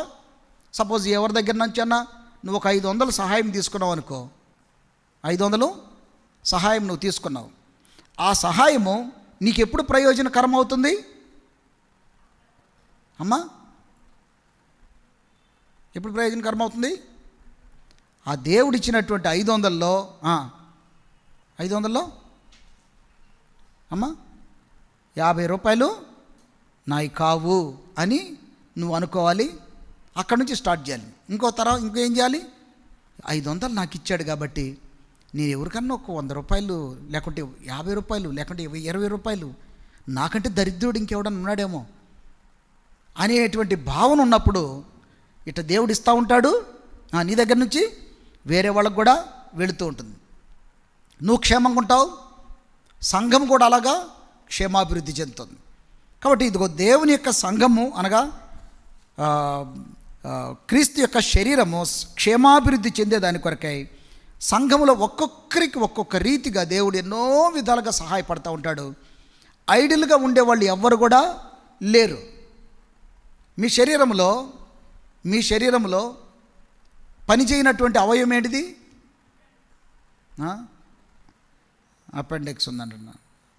పని చేయకుండా కాముకుండి ఒకరోజు ఎప్పుడో పని చేపిస్తుంది నీ చేత, ఒకేసారి పనుకోబెడుతుంది అన్నట్టు. అవుట్వర్డ్ కొన్ని ఇన్వర్డ్ ఏమంటారు, inward parts and outward parts, inner and external parts. ఏది ఖాళీగా ఉంటున్నాయి అమ్మా? ఎయిర్ కూడా ఖాళీగా ఉంటాయి, అవి కూడా ఊగుతూ ఉంటాయి, అటు ఇటు ఊగుతుంటాయి. ఖాళీగా ఎందుకు ఉంటాయి? ఎయిర్ ఎందుకు ఖాళీగా ఉంటాయి? ఆ ఎయిర్ లేకపోతే మాడిపోతుంది. అవి ఉన్నందుకే నీకు లోపలికి వేడి రావటం తగ్గింది. నీకు ఎంత ప్రొటెక్షన్ తెలుసా? ఏదో ఒక పని చేస్తున్నాయి. సపోజ్ ఒక కంపెనీలో ఒక స్కూల్ ఉంది. స్కూల్ ఎంతమంది ఉంటారు? టీచర్సు ఎంతమంది ఉన్నారమ్మా మీకు? టీచర్సు ఒక 100 మంది ఉన్నారా? మన జాయి సార్ దగ్గరికి వెళ్ళాను, ఆలీ మౌంట్కి వెళ్ళి కొద్దిసేపు కూర్చోబెట్టుకున్నాడు. ఎలా ఉన్నారు సార్, మీరు బాగున్నారా అని ప్రార్థన చేస్తున్నా మీకోసం అని చెప్తే థ్యాంక్ యూ అని చెప్పి మాట్లాడు. ఎంతమంది టీచర్స్ అంటే నియర్లీ 83 మంది స్టాఫ్ మొత్తం టీచర్స్ అని అంటే సపోజ్ 80 ఏం చేస్తారు వీళ్ళందరూ? ఎవరి పని వాళ్ళు చేస్తూనే ఉంటారు. ఖాళీ కూర్చుంటారా? ఒక 5గురు కలిసి కూర్చొని 5గురు కలిసి వాళ్ళే చేసుకుంటారు. కానీ ఊరికే వాళ్ళ పాటలు వాళ్ళు చెప్పుకుంటారు. మనకి బాతకాన్ని చేస్తున్నారు అనుకో, ఏం చేస్తాడు? తెలుస్తుంది ఆయనకి. బస్సుల్లో కూడా పెట్టారు ఇప్పుడు సీసీ కెమెరాలు. బస్సులో ఎవరు ఎక్కుతున్నారు, ఎవరు దిగుతున్నారు అనేది కూడా పెట్టారు బస్సుల్లో. ఆయమ్మ లేస్తుందా లేకుంటే ఇట్నే కూర్చుందా అని కూడా చూస్తున్నారు. ఆడు చూసి చెప్తున్నారు వాళ్ళు. ఇప్పుడు ఎవరెవరు ఏ కార్నర్లో ఉన్నారు, ఎవరెవరు ఏం చేస్తున్నారు, ఏ టీచర్ ఎట్టిపోతున్నా కూడా అన్నీ తెలిసిపోతున్నాయి. కూర్చుంటే ఏం చేస్తారు? పని చేయకుండా కూర్చుంటే ఏం చేస్తారు? నువ్వు ఇంటికి పోతే బెటర్లే, పోయి ఇంకో పని చూసుకోపో అని చెప్తారు. ఒక చిన్న భౌతిక సంబంధమైనటువంటి శారీరక సంబంధమైనటువంటి ఆహారం సంపాదించుకునేటువంటి ఒక చిన్న పనిలో 50 మంది ఉన్నారంటే 50 మంది కూడా పని ఉంది. వాళ్ళు 50 మంది కూడా స్కూలు ఆర్గనైజేషన్, స్కూల్ కొరకై వాళ్ళు ప్రయాసపడుతూ ఉంటారు. వాళ్ళ క్షేమం, పిల్లల క్షేమం చూస్తారు, స్కూల్ క్షేమం చూస్తారు. ఐడియల్గా ఉండడానికి లేదు. ఒక కంపెనీలో కావచ్చు, ఒక స్కూల్లో కావచ్చు, ఇంకేదైనా ఒక కంపెనీ ఏదో ఒక ఉద్యోగాల్లో కావచ్చు, ఎక్కడైనా కానీ ఐడియల్గా ఉండే ఎంప్లాయ్ ఎవరు కూడా ఉండరు. దేవుడు నన్ను అపాయింట్ చేసుకున్నాడు ఆయన పొలంలో పనిచేసేదాని కొరకై. లేదు బ్రదర్, నేను ఖాళీగా ఉంటాను బ్రదర్, నేను ఏం చేయను బ్రదర్ అని అంటే నీ ద్వారా సంఘము క్షేమం, నీకు సంఘానికి క్షేమం కొరకు నువ్వు ప్రయాసపడకపోతే నీకు నెమ్మదే ఉండదు. నీకు నెమ్మది ఇవ్వకపోతే ఏం చేస్తావు? నీకు నెమ్మది లేకపోతే ఏం చేస్తావు? నీకు నెమ్మది లేదమ్మా, ఏం చేస్తావు నువ్వు? ఇంటికి పోయిన వెంటనే నీ ముఖం చూసిన వెంటనే నీకు నెమ్మది ఉందా లేదా చెప్తారా? ఇటు ముఖం చూసిన వెంటనే ఎట్టుంది ఈరోజు కొంచెం ఏం చేస్తున్నారు అన్నారు అనుకో, ఖుషి రిలాక్స్ అవుతారు. అటు కాకుండా పోయిన వెంటనే ఇటు స్టార్ట్ చేసావు అనుకో, అమ్మ ఏమైందిరా నాయన అని చెప్పేసాను అన్నాడు. నువ్వు సమాధానంగా ఉన్నావు అనేది ఎదుటోళ్ళు చెప్తారు. నీకు నెమ్మది లేకపోతే ఏం జరుగుతుంది ఇంట్లో? నీ భర్తకు నెమ్మది ఉండదు. ఎందుకంటే చూస్తావు 2-3 మాటలు 4-5 మాటల్లోనే బట్ మన పేల్చేస్తావు, అయిపోతుంది. అయిపోయిన తర్వాత ఏమైంది మమ్మీ అని అంటారు. ఏమైంది అని అంటావు. వాళ్ళు వెళ్ళిపోతారు. అరే ఏమైంది ఏమైంది ఏమైంది అని అంటాడు. మొత్తం ఇల్లంతా ఏమైంది, ఇల్లంతా లొల్లే. కనుకనే ఇదే జరుగుతున్నాయి. దేవుని బిడ్డలైనటువంటి వారు ఎంత నెమ్మది. 4 రోజులు ఉంటే చాలు, ఏం కలకాలం బ్రతికే ఏమో లోకాన్ని ఉద్ధరించాలా చికెన్ల మాట. అందుకే చికెన్లు మా బంద్ చేశారు. 2 రోజుల నుంచి చెప్తాను ఒక చోట ఎక్కడ, ఈ మేకలకి గొర్రెలకు కూడా జబ్బు వచ్చింది తినొద్దని చెప్పేసి అనుకుని గవర్నమెంట్ ఒక నోటీస్ ఇవ్వాలని చెప్పి అనుకుంటున్నా. ఈరోజు కూడా అన్నా వాడు నోటీస్ ఇస్తే బంద్ చేస్తారు. తిండే కదా, ఏం చేస్తాం, తింటాం పడుకోవటమే కదా. కనుకనే నీ కొరకు ప్రాణం పెట్టి నిన్ను రక్షించుకున్న యేసయ్య కొరకు నువ్వు ఐడియల్గా ఉండటానికి లేదు. తినాలి, నిద్రపోవాలి, రెస్ట్ తీసుకోవాలి, ఇంకేదైనా పని చేసుకోవాలి. నిన్ను బ్రతికిస్తున్న వాని కొరకై నువ్వు బ్రతకపోతే నీ బ్రతుకు ఏమనాలి, ఏమంటారు లోకంలో, నీ బ్రతుకు బజారు. అట్లా వేస్ట్ కాదు, నీ బ్రతుకు బజారు. ఏం కాదు. నిన్ను బ్రతికించే వాని కొరకు చెప్పురా, నన్ను బ్రతికించే వాని కొరకు నేను బ్రతకకపోతే నా బ్రతుకు బజారు. బజార్ అంటే ఏంది? బజార్లో కుక్కలు తిరుగుతాయి, పిల్లులు తిరుగుతాయి, ఎలుకలు తిరుగుతాయి, ఇంకా అందరు తిరుగుతారు అన్నట్టు. ఇంట్లో బజార్ ఇంకది. కనుకనే మన జీవితాల్లో దేవుని నన్ను బ్రతికిస్తున్న నా దేవుని కొరకు నేనేం చేయాలి? సో ఆ విధంగా నువ్వు సంఘం క్షేమం కొరకు మనం ప్రయాసపడుతుంటే మనకి నెమ్మది, సమాధానం ఉంటుంది, మన ఇళ్లల్లో సమాధానం ఉంటుంది. అదే పరలోకం అనుభవిస్తుంటాం. ఏదో ఒక కొట్లాటో అల్లరో ఇంట్లో రావాలని శత్రువు ఏర్పాటు చేసి పెడతాడు. కానీ దేవుడు ఏం చేస్తాడు, దాన్ని వెంటనే సైడ్ చేసేస్తాడు. చల్ నడు అని అంటాడు, నెమ్మది అయిపోతుంది. అట్లా రోజు ఒక్కొక్క రోజు మనం దాటుకొని పోతూ ఉంటాం, తప్పిస్తూ ఉంటాడు అన్నట్టు. అందుకే ఉదయకాలం లేచి ఎందుకు ప్రభు దగ్గర మనం ప్రార్థన చేసుకునేది? ప్రభా ఏం చేయాలి? పరలోక ప్రార్థనలు ఏమేం చెప్పినాడు? అమ్మా అనుదిన ఆహారం, మొదట ఆహారమేనా?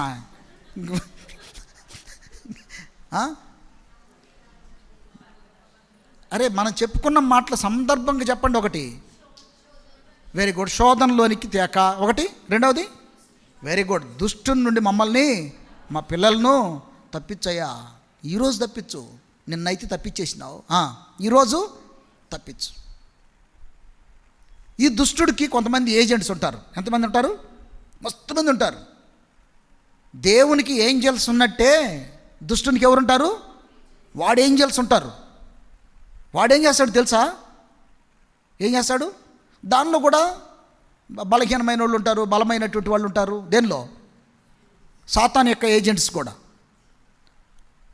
సో ఒక్కొక్కరికి పెడతాడు. అరే వాళ్ళ ఇంట్లో పొద్దున్నే లేచిన తర్వాత బయటకు వచ్చే లోపల కనిపెట్టుకొని నోరు తీసుకొని ఉండరా అంటాడు. ఏం చేస్తాడు? అటు రోజు ఇంట్లో మీరు లేచే లోపలనే కనిపెట్టుకొని ఒక ఇంటి ముందే పెడతాడు. ఒకడిని ఇంటి ముందే పెడతాడు. వాళ్ళు డోర్ తీసిన వెంటనే సప్పని టంపుల లోపలికి పోరా, నువ్వు ఏం చేయాలి? లోపలికి పోతారు. మంచిగా నిద్ర లేస్తారు. నిద్ర లేకుండా కనీసం ప్రార్థన కూడా చేసుకోకుండా టప్మని పోయి దాన్ని వెలిగించి, దాన్ని స్టవ్ని వెలిగిస్తే దానికి ఏం తెలివి చెప్తారు తెలుసా? అది ముందు పోయి స్టవ్ వెలిగిస్తే అది ఉడుకుతూ ఉంటుంది. ఇది ప్రార్థన చేద్దామంట. ఇక్కడ ప్రార్థన అవుతుందంట. అది ఇది మనకు అనుకూలంగా కాదు.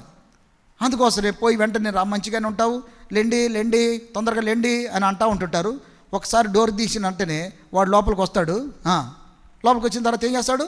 నీకు 5 నిమిషాలు లోపలే, ఏయ్ చెప్పట్లేదా దయ్యాలారా అని అంటావు. ఒరి ఇప్పుడే మంచుకుంటువే, మళ్ళీ దయ్యాలన్నా, ఏం దయ్యం అంటున్నావు? ఒక లొల్లి అవుతుంది. ఎవడు పెట్టాడు?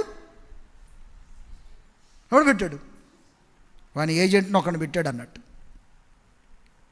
ఎవరు ఎంత భక్తిగా ఉండటానికి ప్రయత్నిస్తారో అంత బలమైనోని పెడతాడు. ఎలాగా? నే ప్రార్థన లేదా, నాకు నమ్మకం లేదు పో అని అన్నకు, నీకు అసలు ఏజెంటే అవసరంలే. ఎందుకు? వేస్ట్ కదా. మళ్ళీ నువ్వు అంటే పడతావు నువ్వు. నీకు ఏజెంట్ ఎందుకు? మళ్ళీ నీకు ఒకడవు. నువ్వు ఆల్రెడీ నేను ఎప్పుడు రమ్మంటే అప్పుడు వస్తావు నువ్వు. నీకెందుకు ఏజెంటు? నేను రాను, నేను వినను, నేను ఏసై కొరకు బ్రతుకుతా, పో సైతాన్ అని అంటున్నావు అనుకో, చిన్నోడిని పెడతాడు, వాడిని ఓడిస్తావు, పెద్దోడిని పెడతాడు, ఓడిస్తావు, ఇంకా బలం పెంచుతాడు, ఓడిస్తావు. ఎప్పటి వరకు ఇది? చచ్చేవరికి. కనుకనే నేను ప్రభా, నేను నీ కొరకు నేను ఎంత క్రైమ్ చెల్లించి నేను చచ్చిపోయినా పర్వాలేదు ప్రభా, సాధ్యమైనంత వరకు నీ కొరకు నేను ఏదో ఒకటి చేసే చచ్చిపోవాలి ప్రభా. నా కుటుంబం కంటే, లేకుంటే నా పిల్లల కంటే నువ్వు నాకు ప్రాముఖ్యం ప్రభా అని చెప్పేసి అని నేను ఎప్పుడైతే వెళుతున్నప్పుడు ఎన్నో రకాలైనటువంటి బాధకరమైనటువంటి పరిస్థితులు నాకు వచ్చినప్పుడు బాగా ఏడ్చినాను. ఆ టైంలో బిలిగ్రహం గారు ఒక మెసేజ్ చెప్తా ఉన్నాడు. బిలిగ్రహం గారు మెసేజ్ చెప్తూ జస్ట్ నేను వింటున్నప్పుడు ఆయన ఏం చెప్తున్నాడంటే, నువ్వు దేవుని కొరకు నువ్వు ఎంత ఆసక్తితోటి నువ్వు దేవుని కొరకు ఎంత ఆసక్తితోటి నువ్వు పోవాలనుకుంటావో అంత విరోధంగా సాతానుడు నీ మీద ప్రయోగాలు చేస్తూ ఉంటాడు. నువ్వెంత ప్రార్థన చేసుకోవాలంటావో, ఎంత ప్రార్థన చేస్తుంటావో అంత విరోధంగా పెంచుతూ ఉంటాడు. అయినప్పటికి కూడా నువ్వేం భయపడిన అవసరం లే. ప్రభు మనకు అన్ని విధాలుగా సహాయంగా ఉన్నాడు. కాబట్టి మనందరం కూడా సంఘం యొక్క క్షేమం అంటే మనం ఒకరి క్షేమాన్ని చూసుకోవాలి అనేటువంటి దానికే ప్రాముఖ్యమైనది మనం చదువుతుంది. 106వ కీర్తనలో 4వ వచనంలో నేను అనుకుంటాను ఒక 4 చక్కటి విషయాలు, 4 మాటలు రాయబడి ఉన్నాయి. 106వ కీర్తన, సామ్ 106, 106వ కీర్తన 4వ వచనం చదువుదాం, అందరం చదువుదాం ఆ మాటని. 106వ కీర్తన 4వ వచనం. యెహోవా, చదవండి అందరూ. యెహోవా, నీవు ఏర్పరచుకొనిన వారి క్షేమము నేను చూచుచు, నీ జనులకు కలుగు సంతోషమును బట్టి నేను సంతోషించుచు, నీ స్వాస్థ్యమైన వారితో కూడి కొనియాడునట్లుగా నీ ప్రజల యందు నీకున్న దయ చొప్పున నన్ను జ్ఞాపకము నాకు తెచ్చుకొనుము. ఎన్ని మాటలు చెప్పినాడు? అరే, మొదటిది ఎవరమ్మా? నీవు ఏర్పరచుకున్న ప్రజలు. రెండో వాళ్ళు ఎవరు? నీ జనులు. మూడో వాళ్ళు ఎవరు? నీ స్వాస్థ్యం. నాలుగో వాళ్ళు ఎవరు? నీ ప్రజలు. చెప్పండి. నీవు ఏర్పరచుకున్న ప్రజలు, నీవు ఏర్పరచుకున్న వారు, నీ జనులు, నీ స్వాస్థ్యం, నీ ప్రజలు. వీళ్ళందరిని ఏమంటారు? సంఘం. అంతే. దేవుడు ఏర్పరచుకున్న ప్రజలందరిని ఏమంటారు? దేవుని ప్రజలందరూ కలిసి ఏమంటారు? సంఘం. నీవు ఏర్పరచుకున్న వారు, నీ జనులు, నీ స్వాస్థ్యము, నీ ప్రజలు, వీళ్ళందరూ కలిసి ఎవరు? సంఘం. నీవు ఏర్పరచుకున్న వారి క్షేమము నేను చూచుచు. ఎప్పుడు మన క్షేమమే కాదు, నేను నా కుటుంబం ఉంటే చాలు, నేను ఉండం. నేను నా కుటుంబం క్షేమంగా ఉంటే చాలు, వేరే వాళ్ళ సంగతి నాకెందుకు, వాళ్ళు ఉండరు క్షేమంగా. నువ్వు ఏ రోజైతే మనం దేవుళ్ళలోకి వచ్చినామో ఒక ఆత్మీయమైనటువంటి సత్యములు వెళుతుంటే ఆత్మీయమైన దీవెనలన్నీ కూడా మనం పొందుతాం. అన్నీ కూడా మనలోనే ఉంటాయి. ఏముంటాయి? అన్నీ మనలోనే ఉంటాయి. మనలోనే ఉంటాయి అంటే సపోజ్ నీకు కోపం వచ్చిందనుకో, ఏ ఊరు నుంచి వస్తుంది అది?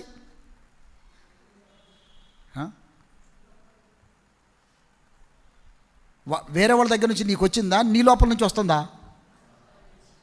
నీ లోపలే ఉంది. నీ లోపల ఏముంది? కోప్పడు చూద్దాం. ఎప్పుడు రావాలో అప్పుడు వస్తుంది అది. దానికి అన్ని టైమింగ్స్ అన్నాడు. ఒక్కో దానికి ఒక్కొక్క టైం పెట్టుకొని ఉంటాయి, టైమర్లు ఉంటాయి అన్నీ. ఎక్కడ? నీ లోపలే ఉన్నాయి. అన్నీ లోపలే ఉన్నాయి. కనుక నేను మంచి చేయాలన్నా, చెడు చేయాలన్నా, లేకుంటే శాంతంగా ఉండాలన్నా, కోపంగా ఉండాలన్నా, లేకుంటే ఏ విధంగా ఉండాలన్నా మొత్తం కూడా మనలోనే ఉన్నాయి. మనం సరి అయినటువంటి విధానంలో మనం కంట్రోల్గా చేసుకొని, మన మనసును కంట్రోల్ చేసుకొని, దైవికమైనటువంటి మార్గంలో, దైవికమైనటువంటి సత్యాల్లో నడుచుకునే దాని కొరకై మనం ప్రయత్నం చేసి, మన ఆత్మ ప్రాణ దేహాల్ని దేవునికి అర్పించుకొని మనం జీవిస్తున్నట్లయితే తప్పకుండా మన జీవితము మనకి దేవునికి అనేక మందికి దేవుని కంటే దేవుడు కనబడ్డు, దేవుని ప్రజలు ఉంటారు. నీవు ఏర్పరచుకున్న ప్రజల యొక్క క్షేమాన్ని నేను చూచుచు అని అంటే ఏంటి దాని అర్థం? సంఘక్షేమాన్ని, సంఘం యొక్క క్షేమాన్ని మనం చూస్తే మన క్షేమం కలుగుతుంది. వారి క్షేమమే నీ క్షేమమునకు ఆధారం. వారి క్షేమమే నీ క్షేమం, సంఘక్షేమమే నీ క్షేమం. యెరూషలేము క్షేమం కొరకు నీ నగరంలో క్షేమం ఉండునుగాక. యెరూషలేము క్షేమం కొరకు నువ్వు ప్రయత్నం చేయి. యెరూషలేము ఎవరు? దేవుని యొక్క సంఘం, మందిరం.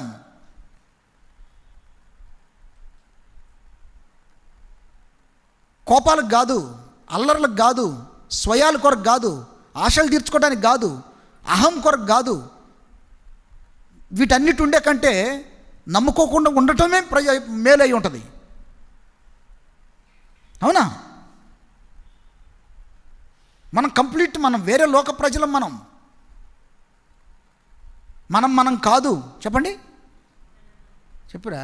నీవు పుట్టినప్పుడు నువ్వేనా? ఇప్పుడున్నవాడు నువ్వేనా?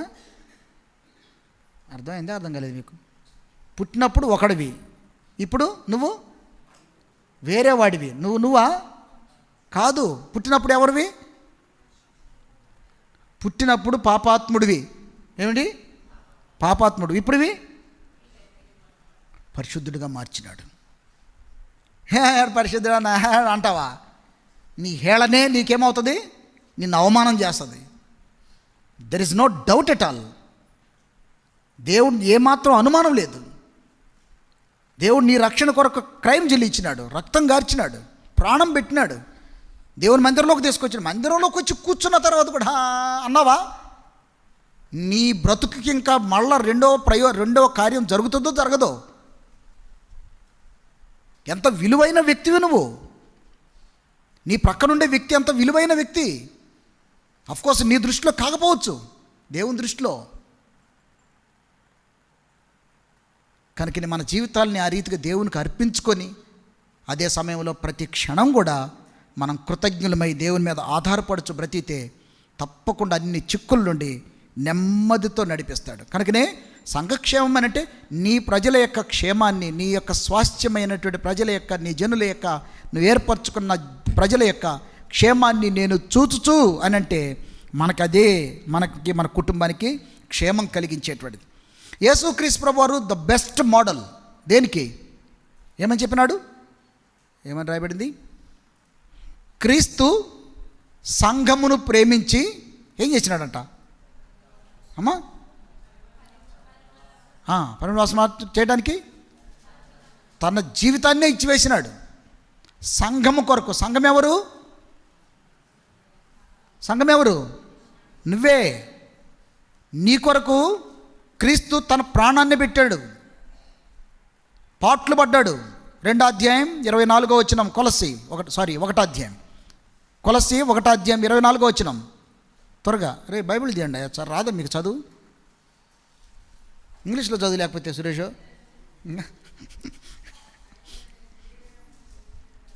అమ్మ పెద్దగా జరుగుమా, చదువు పెద్దగా. అయినను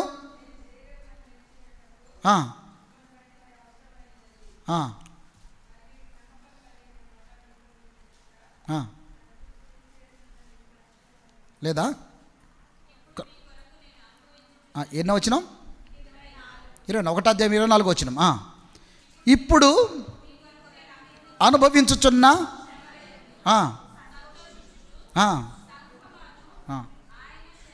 బాగా గమనించండి. సంఘము అను కొరకు క్రీస్తు పడిన పాట్లలో కొదువైన వాటి యందు నా వంతు, నా శరీరమందు సంపూర్ణం చేస్తున్నా. బైహార్ట్ చేయండి దీన్ని. సంఘం అనేటువంటి ఆయన శరీరం. సంఘం ఎవరు? యేసయ్య బిడ్డలు.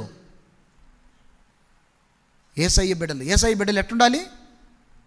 యేసులాగానే ఉన్నాడు. బయటికి పోయిన తర్వాత బయట మాటలు, లోపలికి వచ్చిన లోపల మాటలు, ఎక్కడికన్నా పోయి చెడు మాటలు, ఇవి కావు. నువ్వు బయటికి పోయినా నువ్వు దేవుని బిడ్డవే. ఉద్యోగానికి పోయినా దేవుని బిడ్డవే, మందిరంలోకి వచ్చినా దేవుని బిడ్డమే. ఎక్కడ పోతే అక్కడ ముసుగు కాదు. మనం ఎక్కడికి పోయినా అంతేనమ్మా, అంతేనా? నీ పేరు ఏం పేరు? ఎమరాల్డ్. మందిరంలో ఏమిటి, ఏం పేరు? ఎమరాల్డ్. స్కూల్లోకి పోతే ఎమరాల్డ్, బస్సులో పోతే ఎమరాల్డ్, షాపుకి పోతే చెప్పండి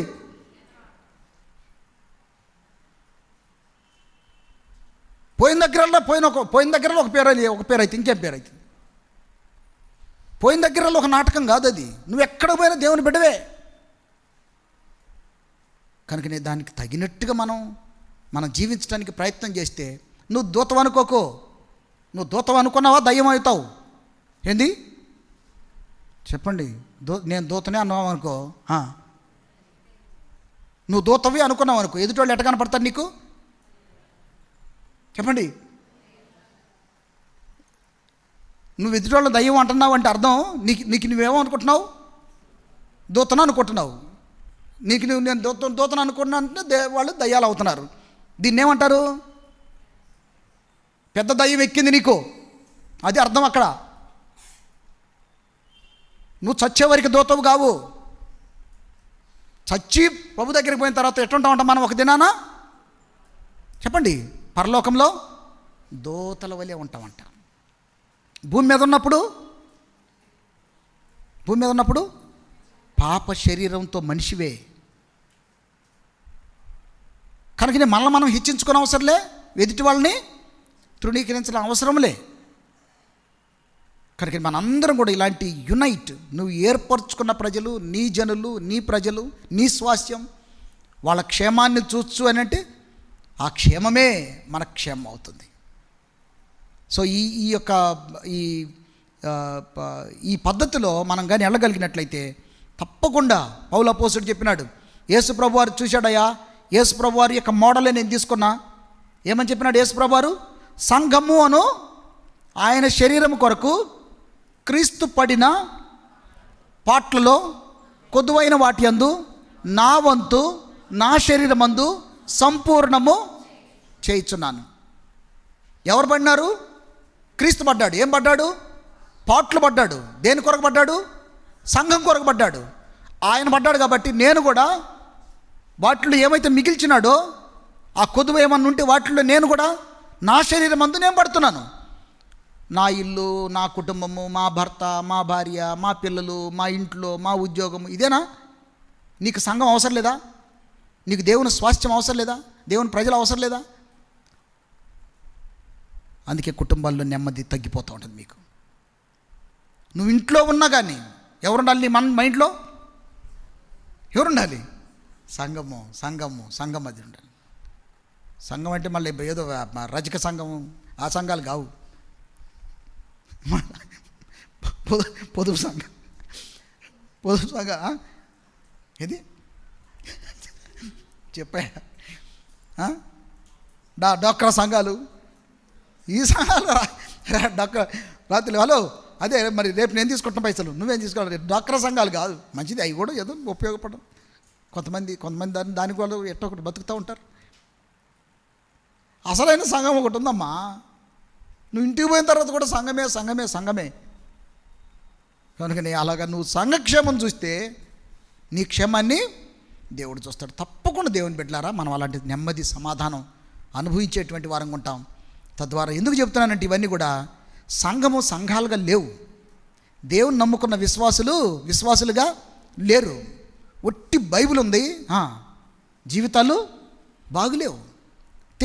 తెలియక నేనేమంటా తెలియక అంతే. మన వాక్యం తెలియకే. ఏమన్నాడు యేసు ప్రభువారు? మీరు లేఖనమును కానీ దేవుని శక్తిని కానీ ఎరుగక పొరపడుచున్నారు అంటాడు. ఎందుకు చేస్తాం పొరపాట్లు? వాక్యం తెలియకే. వాక్యం తెలుసుకున్నామంటే మనకు అర్థమవుతుందమ్మో ఇట్ట కాదు అని తెలిసిపోతుంటుంది. సో ఆ విధంగా యేసు ప్రభువారు పాటుపడ్డాడు సంఘానికే. పౌలు కూడా చెప్పినాడు సంఘం కొరకే. ఇంకా చెప్పాలంటే 2వ కొరింథీ 11వ అధ్యాయంలో పౌలు అపోస్తలుడు ఎంత చక్కగా చెప్తాడంటే, ఒక మాట చదువుకుందామా? 2వ కొరింథీ 11వ అధ్యాయం 2 కొరింథీ 11:25 ముమ్మారు చదువమ్మా. ముమ్మారు బెత్తెములతో కొట్టబడి తిని, రాళ్లతో కొట్టబడి తిని, ఓడ పగిలిపోయే, రాత్రింబగళ్ళు సముద్రంలో ఉంటిని, ప్రయాణాల్లోనూ నదుల్లోనూ ఆపదల్లోనూ, దొంగల వల్ల ఆపదల్లోనూ, స్వజనుల ఆపదలోను, అన్యజనుల ఆపదలోను, పట్టణ ఆపదల్లోను, అరణ్య ఆపదల్లోను, సముద్ర ఆపదల్లోను, కపట సహోదరుల వలన ఆపదల్లోను, ప్రయాణంలోను, కష్టంలోను, తరచుగా జాగరణలు, ఆకలి దప్పులు, తరచుగా ఉపవాసాలు, చలితోనూ దిగంబరత్వంతోనూ, ఇంకను చెప్పవలసినవి అనేకమైన, ఇవన్నీ కాక సంఘములన్నిటిని గురించి చింత. చెప్పండి, పౌలు అపోస్తలుడు ఏం చెప్తున్నాడు? ఎక్కడ ఒక ఆపద, నీకు ఏ ఆపద లేకుండానే నీకు సంఘము తెలియదు, దేవుడు తెలియదు, దేవుని గురించిన బర్డన్ లేదు, దేవుని ప్రజల గురించిన బర్డన్ లేదు, వాక్యమును గురించిన బర్డన్ లేదు, లేకుంటే మందిరమును గురించిన బర్డన్ లేదు. ఎక్కడ నమ్ముకున్నాము? ఎందుకు నమ్ముకున్నావు? ఎందుకు రక్షించినాడు? ఏం దిక్కులేనుడా? తెలియలేనుడా? చెప్పండమ్మా. ఏం చదువుకున్నాడు? ఏం జ్ఞానవంతుడు? ఎంత ఐశ్వర్యవంతుడు పౌలు? సో ఆ విధంగా ఇన్ని ఆపదల్లో వెళుతున్నా, ఆపదలు అనేటువంటి దానిలో అక్కడ కొంతమంది నా స్వజనులు, అన్యజనులు, కపట సహోదరులు. స్వజనులు అంటే మీ బంధువులు, అన్యజనులు అంటే బయట ఉండేవాళ్ళు, అన్యులు. కపట సహోదరులు అంటే చెప్పండి, క్రైస్తవులే. ఇన్ని ఆపదల్లో కూడా వెళ్ళినా ఇవన్నీ కాక సంఘముల గురించిన, సో దాన్ని కొంచెం మనం ప్రార్థన చేసుకుందాం. తప్పకుండా దేవుడు ఇవన్నీ గాక సంఘముల గురించిన చింత కలదు, ఈ భారము దినదినము నాకు అధికము. సో ఆ విధంగా దేవుని యొక్క సంఘము కొరకు, క్షేమం కొరకు మనం ప్రయాసపడినప్పుడు మన క్షేమాన్ని దేవుడు విస్తరింపజేస్తాడు, మన సమాధానాన్ని విస్తరింపజేస్తాడు. సపోజ్ ఒక్క మాట చదువుకొని ముగించుకుందాం. ఎస్తేరు గ్రంథం 8వ అధ్యాయం, ఎస్తేరు గ్రంథం 8వ అధ్యాయం 16వ వచనం. ఒక్క మాట చదవండి అందరూ. ఎస్తేరు గ్రంథం 8వ అధ్యాయం 16వ వచనం. అరే ఏం తిరిగేస్తారమ్మా మీరు, గట్టి చదవమ్మా. మరియు క్షేమమును ఏం కలిగిందట యూదులకి? యూదులకి ఏం కలిగింది? యూదులు ఎవరు? దేవుని ప్రజలు. దేవుని ప్రజలు ఎవరు? సంఘం. ఏం కలిగిందట ఇప్పుడు? క్షేమం కలిగిందట, ఆనందం కలిగిందట, సంతృష్టి కలిగిందట. దేనికి కలిగింది? 10వ అధ్యాయం 3వ వచనం. యూదుడైన మొర్దెకై రాజైన అహష్వేరోషునకు ప్రధానమంత్రిగా నుండి తన వారంతో సమాధానముగా మాట్లాడుచు తన జనుల యొక్క క్షేమం విచారించుచు వాడును యూదుల్లో గొప్పవాడునైన తన దేశస్తుల్లో చాలామందికి ఇష్టడుగా ఏముందట? సమాధానం, క్షేమం. ఎంత సమాధానం ఉందంట, తర్వాత క్షేమం కూడా ఉందంట. ఎవరి క్షేమం? ప్రజల యొక్క క్షేమం. ప్రజల క్షేమం కొరకు ప్రజలు ఏమైపోయినారంట? ఏమైనారు ప్రజలు? 8వ అధ్యాయం 6వ వచనం. నా జనుల మీదకి రాబోవు కీడును, నా వంశం యొక్క నాశనమును చూచి నేను ఎలాగ సహింపగలనని మనవి చేయగా. నాశనం వచ్చింది, కీడు వచ్చింది కనుక నేను ఎలాగ సహించగలను? మొర్దెకై, ఎస్తేర్ ఏం చెప్పింది? అదే 4వ అధ్యాయం 16వ వచనం. అమ్మా, నేను నశించదను, యూదులు మాత్రం నశించకూడదు. సంఘము కొరకు, యూదులైన వారి కొరకు, సంఘము కొరకు నా ప్రాణం పోయినా పర్వాలేదు, రాజు నన్ను చంపినా పర్వాలేదు, మొర్దెకై రాజు నన్ను చంపినా పర్వాలేదు, మేము నాశనం అయిపోయినా పర్వాలేదు, మాకు క్షేమం, సంఘ క్షేమం కావాలి. ప్రార్థన చేసినారు, ఉపవాసం ఉన్నారు. ఏం జరిగింది? ఎవడైతే ఉరికొయ్యి తయారు చేసి పెట్టినాడో వానికే ఉరికొయ్యి వచ్చింది. తాను తవ్విన గుంటలో తానే పడిపోయినాడు. తద్వారా ఏం జరిగింది? వెంటనే మొర్దెకైకి ఏడో గేట్లో కూర్చునేటువంటి దౌర్భాగ్యుడు, గేట్లో కూర్చునేటువంటి ఒక అధముడు, మురికోడు తీసుకొచ్చి ఎక్కడ కూర్చోబెట్టినారు? అమ్మ ఏమైనాడు ఇప్పుడు? అక్కడ ఏమై రాసిందా? ప్రధానమంత్రి అయ్యాడంట. Prime minister అయ్యాడంట. మీరు ఎవరన్నా అవుతారా? అవుతారు ప్రైమ్ మినిస్టర్? ప్రైమ్ మినిస్టర్ అయితే ఇంకా ఎట్ట అవుతాడు? ఏంటి ఆశ్చర్యం? నా ప్రాణం పోయినా పర్వాలేదు, సంఘం యొక్క క్షేమం, యూదుల యొక్క క్షేమాన్ని, ఎస్తేరు కానీ యూదుల యొక్క క్షేమాన్ని మొర్దెకై కానీ చూస్తే వారి క్షేమం ఎంత అధికమైంది, వారికి ఎంత సమాధానం వచ్చింది, వారు ఎంత ఆశీర్వదించబడుతూ వచ్చినారు. ఈరోజు దేవుని యొక్క మందిరం, దేవుని యొక్క ప్రజల యొక్క క్షేమం, వారి క్షేమమే నా క్షేమం, వారి క్షేమమే మా ఇంట్లో క్షేమం. కనుక అలాగ ప్రేమను మనం డెవలప్ చేసుకొని తద్వారా సంఘం అనే దాని కొరకు, ఏం క్రీస్తు పిచ్చోడా? ఏ పౌలేం దిక్కులేనోడా? ఏ మొర్దెకై ఏమో దిక్కులేనోడా? ఎస్తేరేం దిక్కులేందా? వారిని ఎంత ఉన్నతమైనటువంటి వారినిగా పెట్టినాడు దేవుడు. కనుక మన జీవితాల్లో వారు సమాధానంగా ఉన్నారు, నెమ్మదిగా ఉన్నారు. కానీ కష్టాల్లో కూడా వెళ్ళినారు, ద్వేషింపబడ్డారు, మరణపు అంచుల్లో కూడా వెళ్ళినారు.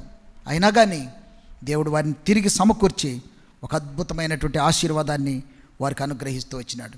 ఒక్క మాట చదవండి, పక్కన పేజ్ తిప్పి నెహెమ్యా గ్రంథం 2వ అధ్యాయం 10వ వచనం. నెహెమ్యా 2వ అధ్యాయం 10వ వచనం. ఒక్క మాట చదువుకుందామా? 2:10. హోరోనీయుడైన సన్బలుటును, చదవండి, అమోనీయుడైన టోబియా అను దాసుడును ఇశ్రాయేలులకు క్షేమము కలుగు చేయువాడు ఒకడు వచ్చినని బహుగా.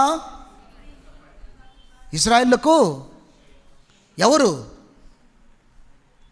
ఎవరు వచ్చింది? నెహెమ్యా. నెహెమ్యా ఎవరు? నెహెమ్యా అంటే ఈ నెహెమ్యా అని కాదు, రాజుకి ప్యాలెస్లో ఉండేటువంటి ఒక ముఖ్యమైన ప్రధానమైనటువంటి ఉద్యోగం, రాజు సముఖంలో ఉండేటువంటి వాడు, ఒక ఉన్నతమైనటువంటి గవర్నర్ పోస్ట్ అయింది. అలాంటి వాడు ఏమైంది? దేవుని ప్రజలైనటువంటి వారు సంఘం యొక్క క్షేమం కొరకు ఏం చేసినాడు? తన క్షేమాన్ని వదులుకున్నాడు. తద్వారా ఏం జరిగింది? అనేక మంది ప్రజల్ని కాపాడుతూ వచ్చినాడు. తద్వారా నెహెమ్యా పేరు ఇక్కడే రాయబడిందంటే దేవుని రాజ్యంలో ఎంత బహుమానమో. సో ఆ విధంగా మన జీవితాల్లో వీటన్నిటిని గుర్తుపెట్టుకొని మనం కూడా, ఎందుకు దేవుని ప్రజలు సమాధానంగా ఉంటూ వచ్చినారంటే వాళ్ళు దేవుని సంఘ క్షేమాన్ని చూసినారు. అది బైబిల్లో ఎక్కడ చూసినా అవే మాటలు మనం చదువుతాం. సో మనం కూడా ఆయన ప్రజలైనటువంటి వారు, దేవుని బిడ్డలైనటువంటి మనం ఒకరికొకరు పరస్పర క్షేమాభివృద్ధి కలుగు చేసుకుంటున్నప్పుడు మనలో ఎంతో నెమ్మది, సమాధానం ఉంటుంది. సో ఈ పరస్పర క్షేమాభివృద్ధి అనేటువంటిది రావాలనంటే ఒక వ్యక్తి మీద ప్రేమ ఉండాలి. ఈ ప్రేమ ఏం చేస్తుంది? దోషాలని కప్పివేస్తుంది. తద్వారా బలహీనలు ఉంటారు, రకరకాలైనటువంటి వాళ్ళు ఉంటారు. కానీ మీ ఇంట్లో మీ పిల్లలు ఏదైనా తప్పు చేస్తున్నారు, ఏం చేస్తారు? మీ పిల్లల్ని ఏం చేస్తారు? రాత్రి తిడతారు, పొద్దున్నే ప్రేమ వస్తుంది. ఏమని చెప్పినాడు? నిన్ను వలే నీ పొరుగు అని ప్రేమించుంటే అదే కదా. సో ఆ విధంగా మనం ఇదన్నీ కూడా కేవలం ప్రార్థన ద్వారానే మనం పొందగలం. తద్వారా ప్రభువారు మన యొక్క ఒకరి క్షేమం, మనందరం కలిసి సంఘం యొక్క, దేవుని యొక్క సంఘం యొక్క క్షేమాన్ని మనం చూస్తున్నప్పుడు మన ఇళ్ళు సమాధానంగా ఉంటాయి, మనం ఆశీర్వదించబడతాం, మనం క్షేమంగా ఉంటాం. తద్వారా ఇక్కడే కాదు, దేవుని రాజ్యంలోకి వెళ్ళిన తర్వాత ప్రభువారి దగ్గర మనకెంతో బహుమానం మనం పొందుకునేటువంటి వారంగా ఉంటాం. ప్రార్థన చేసుకుందాం. ప్రేమగల తండ్రి, మీకు ఎంతో వందనాలు. మాకు ఇచ్చిన ఈ శ్రేష్టమైన సమయాన్ని బట్టి స్తుతిస్తున్నామయ్యా. ఆశతో మీ ఇంటికి వచ్చిన మీ బిడ్డలను బట్టి వందనాలు. మరి ఎవరు ఏ అక్కరతో వచ్చినారు మీరు ఎరుగుదురు ప్రభా. మమ్మల్ని మేము ఈరోజు బ్రతుకుతున్నామంటే కేవలం మీ ద్వారానే నాయనా. మీరు లేకపోతే మేము లేము. మా మంచితనాన్ని బట్టి, మా నీతి క్రియలను బట్టి కాదయ్యా. మేము ఇంకా ఎన్నో రకాలైనటువంటి ఒడిదుడుకులతో కూడినటువంటి దౌర్భాగ్యులమని మేము ఎరుగుదామనైనా మాకు జ్ఞాపకం చేస్తున్నారు దేవ. మరి మేము అసంపూర్ణులమని, మేము సంపూర్ణతలోనికి రావాలని మీరు మాకు ఎన్నో రకాలైనటువంటి తరుణాలు మీరు మాకు అనుగ్రహిస్తున్నందుకు కొరకై ప్రభు మీకు ఎంతో వందనాలు చెల్లించుకుంటున్నాం. మరి అన్ని విషయాల్లో కూడా మీరు మా విషయమై బాధ్యత తీసుకుంటున్నందుకు కొరకై వందనాలు చెల్లిస్తుంటున్నాం ప్రభు. మీ బిడ్డలు వెళుతున్నారు, మీ దీవెనలతో తీసుకుని వెళ్ళండి. ప్రతి కీడులు, అపాయాల నుంచి మీరు తప్పించండి. 10th క్లాస్ ఎగ్జామ్స్ రాస్తున్న బిడ్డలందరి కొరకై ప్రార్థన చేస్తున్నాం. ఇంటర్మీడియట్ ఎగ్జామ్స్ కూడా ఎంతోమంది బిడ్డలు రాయబోతుంటున్నారు. ప్రభా వారికి కూడా మీరే తోడుగా ఉండవలసిందిగా ప్రార్థన చేస్తున్నాం. ప్రభా రేపు ఉదయకాలం కూడా సిస్టర్స్ మీటింగ్ ఉదయకాలం 10 గంటలకు ప్రభా మీరే సహాయపడవలసిందిగా వేడుకొంచున్నాం. ప్రభా మీ బిడ్డలు ఈ మనవి ఇచ్చినారు, క్రిస్టోలైట్ కొరకు ప్రార్థన చేస్తున్నాం. ప్రభా దే మరి బోర్డు ఎగ్జామ్ కొరకై దే మరి ప్రార్థన చేస్తుంటున్నాం. దే మరి అదే మరి మీ బిడ్డను కూడా దే మరి ఇంత అపాయాల నుంచి మీరు కాపాడుతూ ఇంతవరకు కూడా మీరు చేస్తున్న వీళ్ళన్నిటిని బట్టి కూడా మీకు ఎంతో వందనాలు. దే మరి రాగలిగినటువంటి మా సిస్టర్స్ బ్రదర్స్ యవనస్తులందరినీ కూడా మీరు దీవించమని వందనములు కృతజ్ఞతలు చెల్లించుకొంచు ప్రభుదినం కొరకై ప్రార్థన చేస్తున్నాం. ప్రభా సహాయం చేయండి.